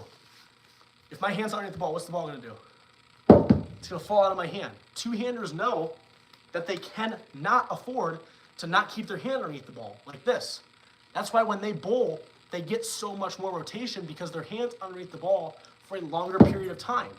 One-handers and traditional bowlers, we're allowed to get lazy. We're allowed to, because we have the support of our thumb. Two-handers can't hold the ball like this without their other hand. They cannot. There is no way to hold it like this. There's no way. They can only hold it like this with one hand. It's the only way they can hold it, right? One-handers can hold it like this, or they can hold it like this. They're allowed to. So that is something to think about when you're working on your swing. So anyway, I kind of branched off topic there because I want to get back into this. But I just wanted to make that very, very apparent because it's extremely, extremely important to know. I see James asked a question. I'm sorry for missing it. He said, what percentage should be your upper body, lower body? In terms of what you're feeling, I wouldn't say it's right to give it a percentage of oomph, so to speak. But what you should feel, James, is your upper body should feel fluid. Your swing should feel fluid, and you should not feel like you're forcing yourself to do something that otherwise makes you feel uncomfortable. Your legs are what should be feeling like they're helping to drive the momentum. They're helping to drive your upper body, if that makes sense. Power comes from the ground up. If you can use other energy sources to help reduce strain and enhance fluidity of your swing, that is almost always going to be optimal and advantageous for you. Oop, the ball ran away from me. I must have scared him off. Anyway, let me hop back. Great question though. So again, let your down body be the thing that gets more fatigued than your upper body. Because if your upper body feels calm and isn't getting fatigued, your release stays consistent, your arm swing stays consistent, and the ball doesn't care about your legs. It cares about your arms. So again, creating that leverage is extremely pivotal. If you want to work on the more modern release, I always say keep your thumb of the ball to the right of where your fingers are or outside away from your body, because that gets my fingers more inside the ball, helps you rotate it more, right? If my fingers are to the right of my thumb like this, I'm on the side of the ball. So I'm going to have a drastic angle of rotation. Again, we want the ball rotating at the pins, more so at the pins than at the wall to the side of us. If my hand's on the side of the ball like this, it's going to sprint the wall. If my hand's on the inside of the ball like this, by ensuring my thumb is to the right of my fingers, I now can rotate that at the pins. If you're a two-hander, don't worry. There's a way to work on this for you too. If your thumb is making a thumbs up motion at the point of release, your fingers are on the right-hand side of the ball. You're getting around it. If your thumb is making a thumbs down approach at the point of release, you're getting behind it. All it is. It's all it is. Make your thumbs up, or no, it's not thumbs up, you want to be thumbs down. One-handers, you want your thumb, or traditional bowlers, you want your thumb to the right of you, not to the left of you. Optimally. Again, as I've said all the times before, even if your release isn't by the book optimal, if you're not looking for that, if it is consistent, it will still not look terrible. How you release the ball is all about keeping it the same. That one is about repetition and keeping it repeatable. Now, I always say, it's important to be a Swiss Army knife, and being able to change your release is important. Very, very important once you get in a high level. But if you're just, a league bowler or something like that, you don't have to worry about being that minute. But if you're looking to get more into the competitive eye, you have to have a roll release where you roll it really forward. You have to have a mid-scale release that gets you kind of around it. You have to have a release that gets you all the way around it. You have to have a release that's not tilted. You have to have a release that's very tilted. You have to have a release that's up the back but also tilted. You have to have a release that's around it but not tilted. You have to be able to change all that stuff because of how much more impactful that oil is that's applied in front of you. But when you're not doing all that different stuff, it's not as big of a deal. Again, it's all about being consistent and making the complex simple. So when it comes to the best way to help create more rotation, and what often screws a lot of traditional bowlers out of getting more of it, is your thumb. This is what is blocking you from being like two-handed Tim over there that's ripping the cover stock off the ball, is this thumb, because he doesn't have to worry about that because the thumb is not in play. When you have a thumb in the bowling ball and your thumb does not want to exit before your two fingers are, watch how much I can release this ball. I mean, I just rolled it. It barely rotated. Two-handed bowlers and traditional bowlers are creating the same result in the release category. This thumb has to come out of the ball, and these fingers are what are applying that rotation. So in reality, one-handers are just doing this. Thumb out, flick. Two-handers are just doing this. Oop, thumb's already out, flick. It's the same thing. We're all achieving the same exact result. It's the same exact thing. There is no differences in terms of the release, no matter how you throw the ball. They all do the same exact result. It's your two fingers that you choose to put in the bowling ball that are applying the rotation, and if you have a thumb, you just have to make sure it comes out of the ball before your fingers do, and then you'll be able to create more rotation out of your hand. So again, leverage plus rotation equals success. That's two key components. Am I leveraging the bowling ball? Am I rotating the bowling ball with enough force? Well, let's see what else. Maintaining the follow through and balance. Let's see what I wrote for this. So, as I've said before, you have your biggest enemy is because of that ball being in whatever hand you released with is going to offset your weight on that side of you. So if you're a righty, most of you will throw the ball and you'll fall off to the right of you. If you're a lefty, you'll throw the ball and you'll fall off to the left of you, like this. You'll fall off this way. Some people will do it as they're throwing. They'll do like this. That is not good, because that changes where you release the ball.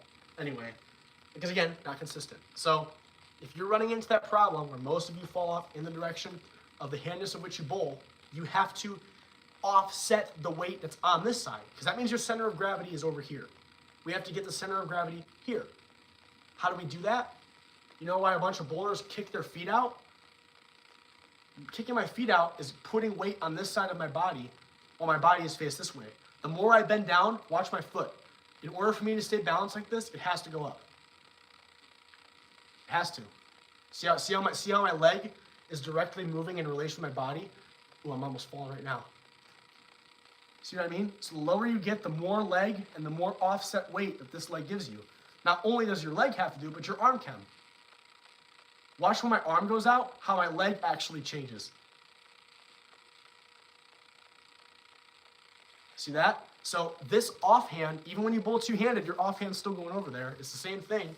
This offhand that you use and your not plant or slide foot are what are counteracting that. The only times you fall off to the side of which you bowl with is when your balanced leg or your stabilization leg and your stabilization arm don't offset it enough to the side. If I don't kick up enough, I'm probably gonna do this and fall off this way. Sometimes, some of you, very rarely, you might do too much of that. You might fall off this way, which is also a possibility, but very, very rare. So again, it's all about using different parts of your body, because the only thing that we use to bowl isn't our one arm. All these other limbs all play a key role, every single thing. So again, having that fluidity, being able to keep the other parts of your body out and up or whatever feels comfortable for you is going to drastically help you keep that balance that you need. And again, I always say that balance is important, because if you don't focus on having good balance, it's going to definitely build on some bad habits, because I always say balance doesn't matter after the ball comes out of your hand. I mean, in all genuosity, is that a word? It's a word now. I just coined it if it's not. Anyway, if I'm releasing the bowling ball, and I'm falling off balance after the ball's off my hand. I mean, if I throw the ball and I'm unbalanced and the ball is rolling down the lane, I could do a jumping jack, I could do a push-up, I could do a burpee. The ball doesn't care what the heck I do after I let go of it. I say balance only becomes a major issue when it's happening as you are releasing the ball. If I'm falling off balance as I'm releasing, I could release it here one time. I could fall more off balance and release here one time. I could not fall off balance and release it here one time. It's going to change where you're laying down the ball at if you're falling out of balance while you're throwing.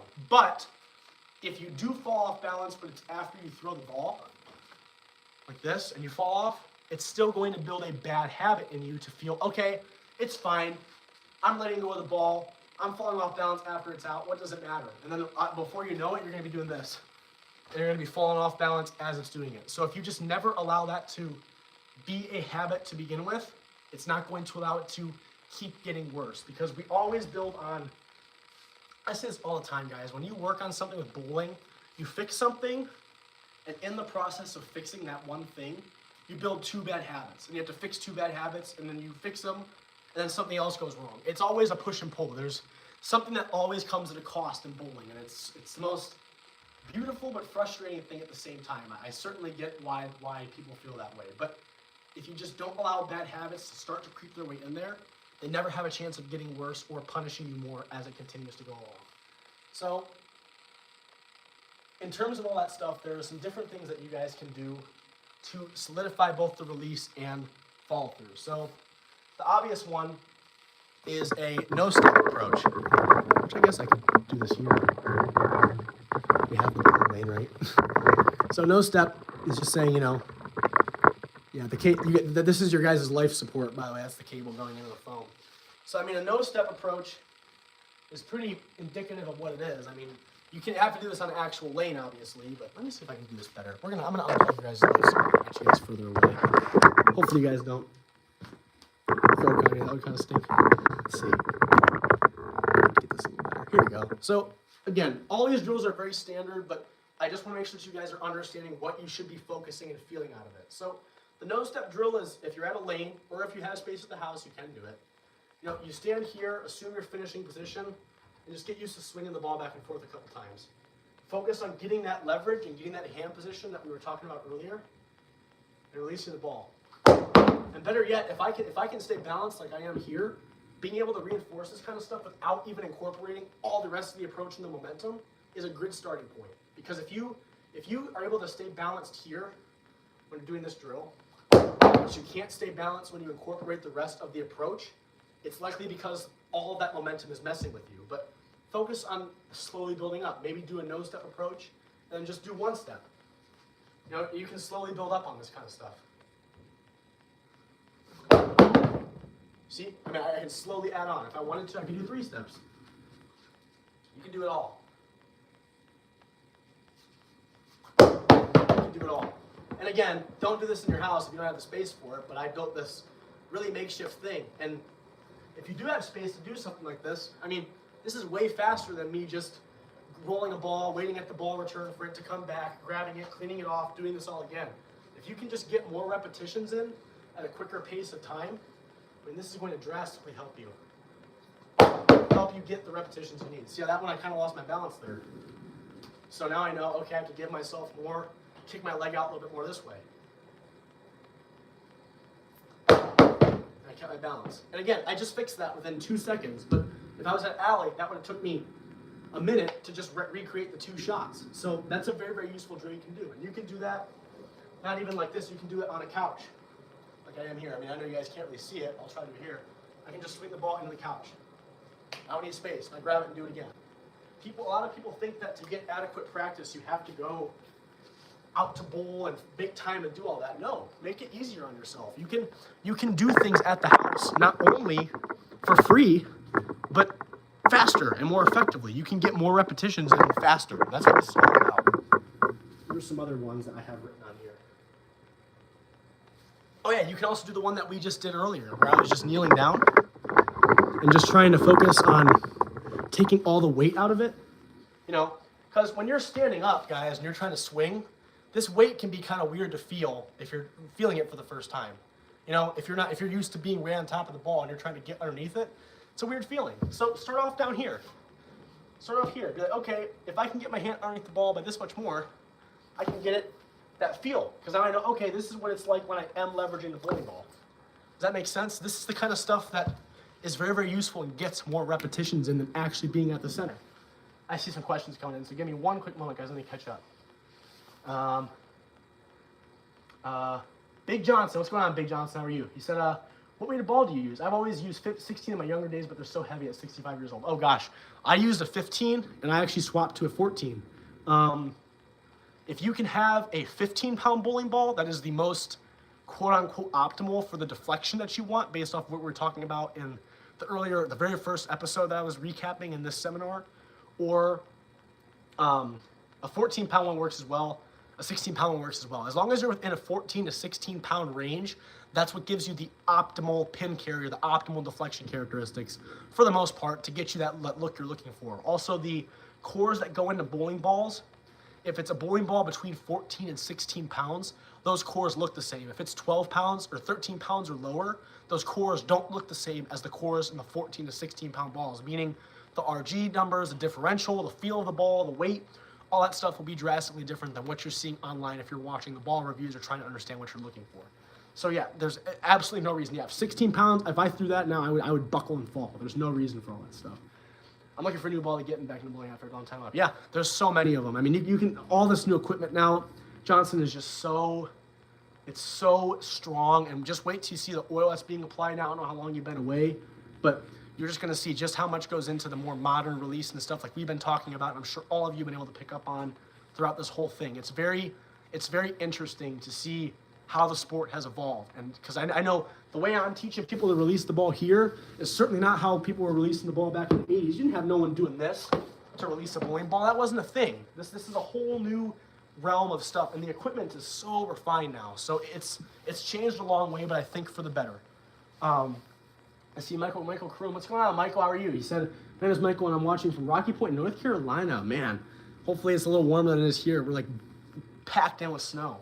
I'm trying to think what else. Let me make sure I didn't miss anything else from this one. Oh, and you can also do ghosts at the house. These don't help a ton if you like slide and stuff. I mean, it can help with reinforcing balance. It certainly can. I'm an advocate for it if you can do it on a lane much more effectively when you actually have your shoes on. So act like I'm on a lane here, guys. Just don't have a ball in your hand and act as if you're throwing and get used to your slide and see if you can hold your balance without a ball in your hand. Because the minute you put that ball in your hand, things start to feel a whole lot different, and it's way harder to hold your balance because of all that momentum you have. So if you take the bowling ball out of the equation, next time you go bowling, maybe you're warming up or something, don't even roll the ball for the first shot. Just act like you have a ball and just fake it. And just focus on keeping your balance. See if you can perfect your timing and see what you should be feeling. You know, you can fix all that stuff without even having to do a bunch of stuff, right? You don't have to waste time. So, I mean, I think that's my key thing here, guys, is just make things easier for yourself. Find a way to get more repetitions in faster on the things you have to work on, and just go from there. So let me see. That's it. Oh, I would like to describe the modern release if you're trying to think of something to relate it to. Because you know how your thumb has to pop out and your fingers are where they're rotating? I like to think of Spider-Man when he shoots a web, because he kind of flattens his wrist out like when he's shooting the web. When you shoot the web like that, when you flatten your wrist out, that's what gets your thumb to come out.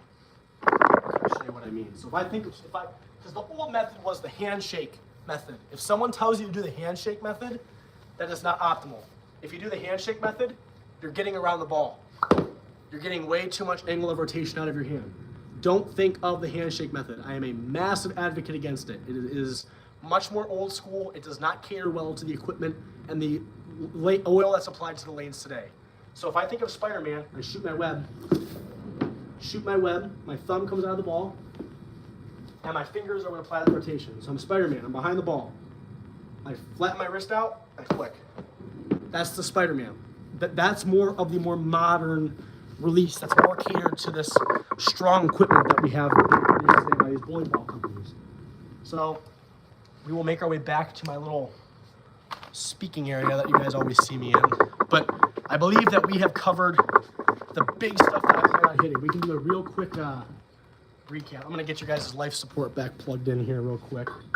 But I feel I'm very glad that we were able to get this little first seminar done. I think that this will be a good sort of thing to do every once in a blue moon on some of the older series where we kind of recap some things, or I could even do this on I was even thinking about opening up like a poll and seeing if I was to do series or all this other stuff, like these seminars and stuff, what kind of stuff you guys want to know. So more information to come on that, but I think that these will be another good thing to kind of add, just kind of in the mix along with the usual live streams, the usual series and everything that's been going up, that I think will help provide a lot more insight to get you guys to get not only refamiliarized with the older stuff, but also get you guys used to, not letting things get out of your minds. I know it's been a while since we talked about some of the pathway of learning stuff. I know I've transitioned a lot off of the physical game portion of it because we've been talking about, let's think, we had the Arsenal Advantage one, which was a bunch of like thinking and talking about lanes and stuff. Now we have the new one with Brandon, and Brandon's already picking it up and he's loving it, where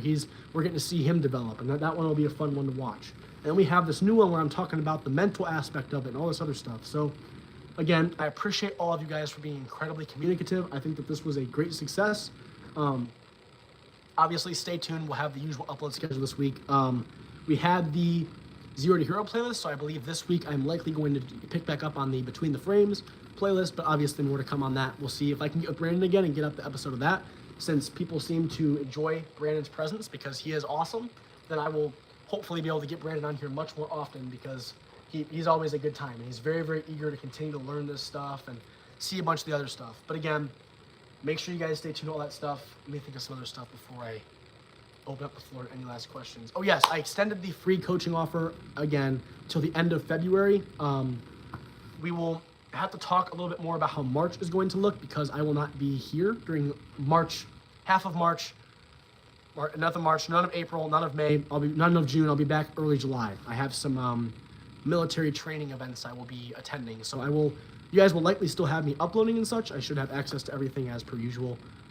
But obviously there'll be a change in scenery. We won't be in the lovely abode. We'll be in a hotel and a military installation. So it should be a very interesting change of scenery. So I will keep you guys posted on how that's looking in terms of how the episodes will be, what kind of series I'll be able to do, because given I won't be with Brandon, I think we'll have to have kind of a little gap for those episodes. Maybe we could do something virtual. I will figure it out. But yeah, so free coaching up until February, usual upload schedule to continue.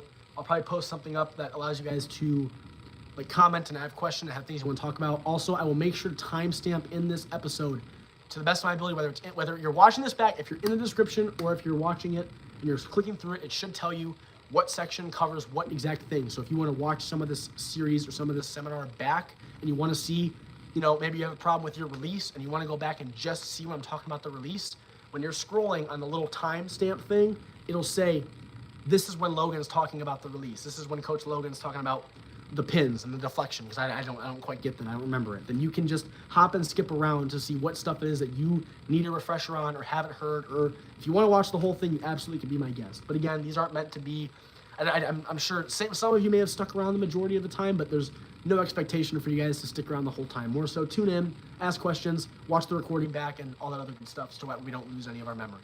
But other than that, I believe that's all I got. I think I need to go rest my voice because my voice, I sound like a, I don't even know what I sound like. I mean, I sound normal, but in my throat, it does not feel quite right.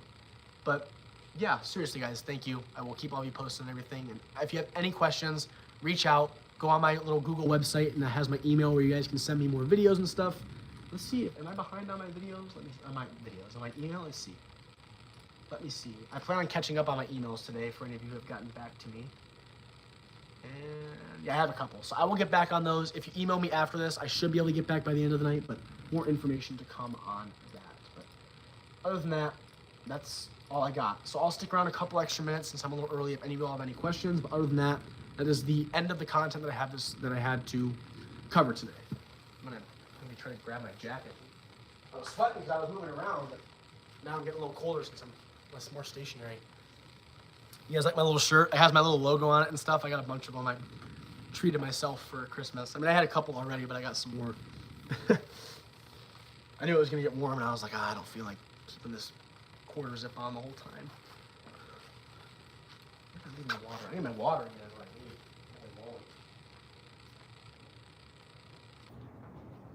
But no, I mean, I know no questions are coming in, but I mean, I have 3 more minutes. I said I would stick around. I mean, if you guys have any sort of like a room or something to do something silly like that thing is so useful. You guys have no idea how nice it is. Like if you're going to like a league or a tournament or something so I'm pretty close to some of the leagues I'm in around here. And I kid you not, before I leave, I can get a full warm up in. So I'm not pulling up to the center and like my first shot I'm throwing is me without any loosening up. It's like maybe 10 minutes away, the one league is. So I'll go over there before a league starts or before a tournament or whatever it is I have that day. And I'll just get used to getting some feel in. I'll throw some balls. I'll get all that stuff, you know. And then when I leave, I'm at least can kind of muscle memory, engrave the muscle memory in my mind in that same day.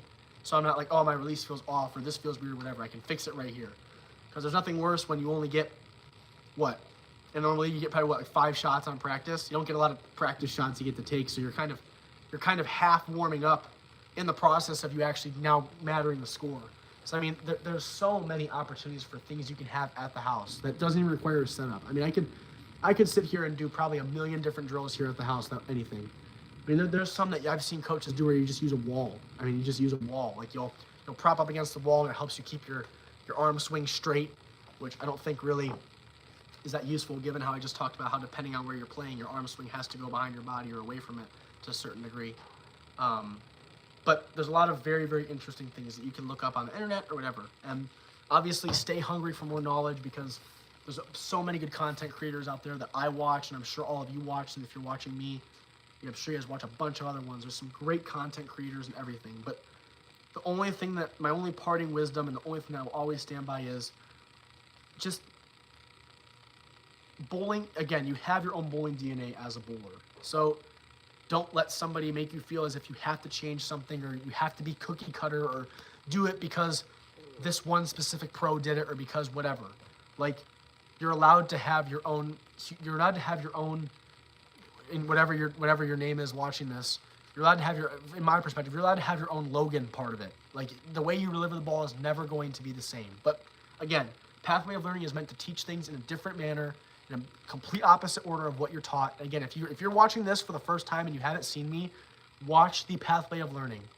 Go onto my channel, go on the playlist, and watch the Pathway of Learning, because that is the first pivotal step that will help you out so much. Being able to see the reality of what actually is out there versus what we're shown, learning from how the actual objective of the sport works back to the physical part, all that stuff is extremely, extremely pivotal to your development. It helps you understand things way, way quicker. Jumping into the physical game first is very, very useful, kind of like I am with Brandon, but I've known Brandon for a while. Like I did with Brandon, he knows about the pins, he knows about the luck, he knows about the deflection, he knows about some of this stuff, he knows about some of the adjustments. And knowing about that stuff, first, now he knows when we're working on things, what exactly he should be looking for and what he should be feeling.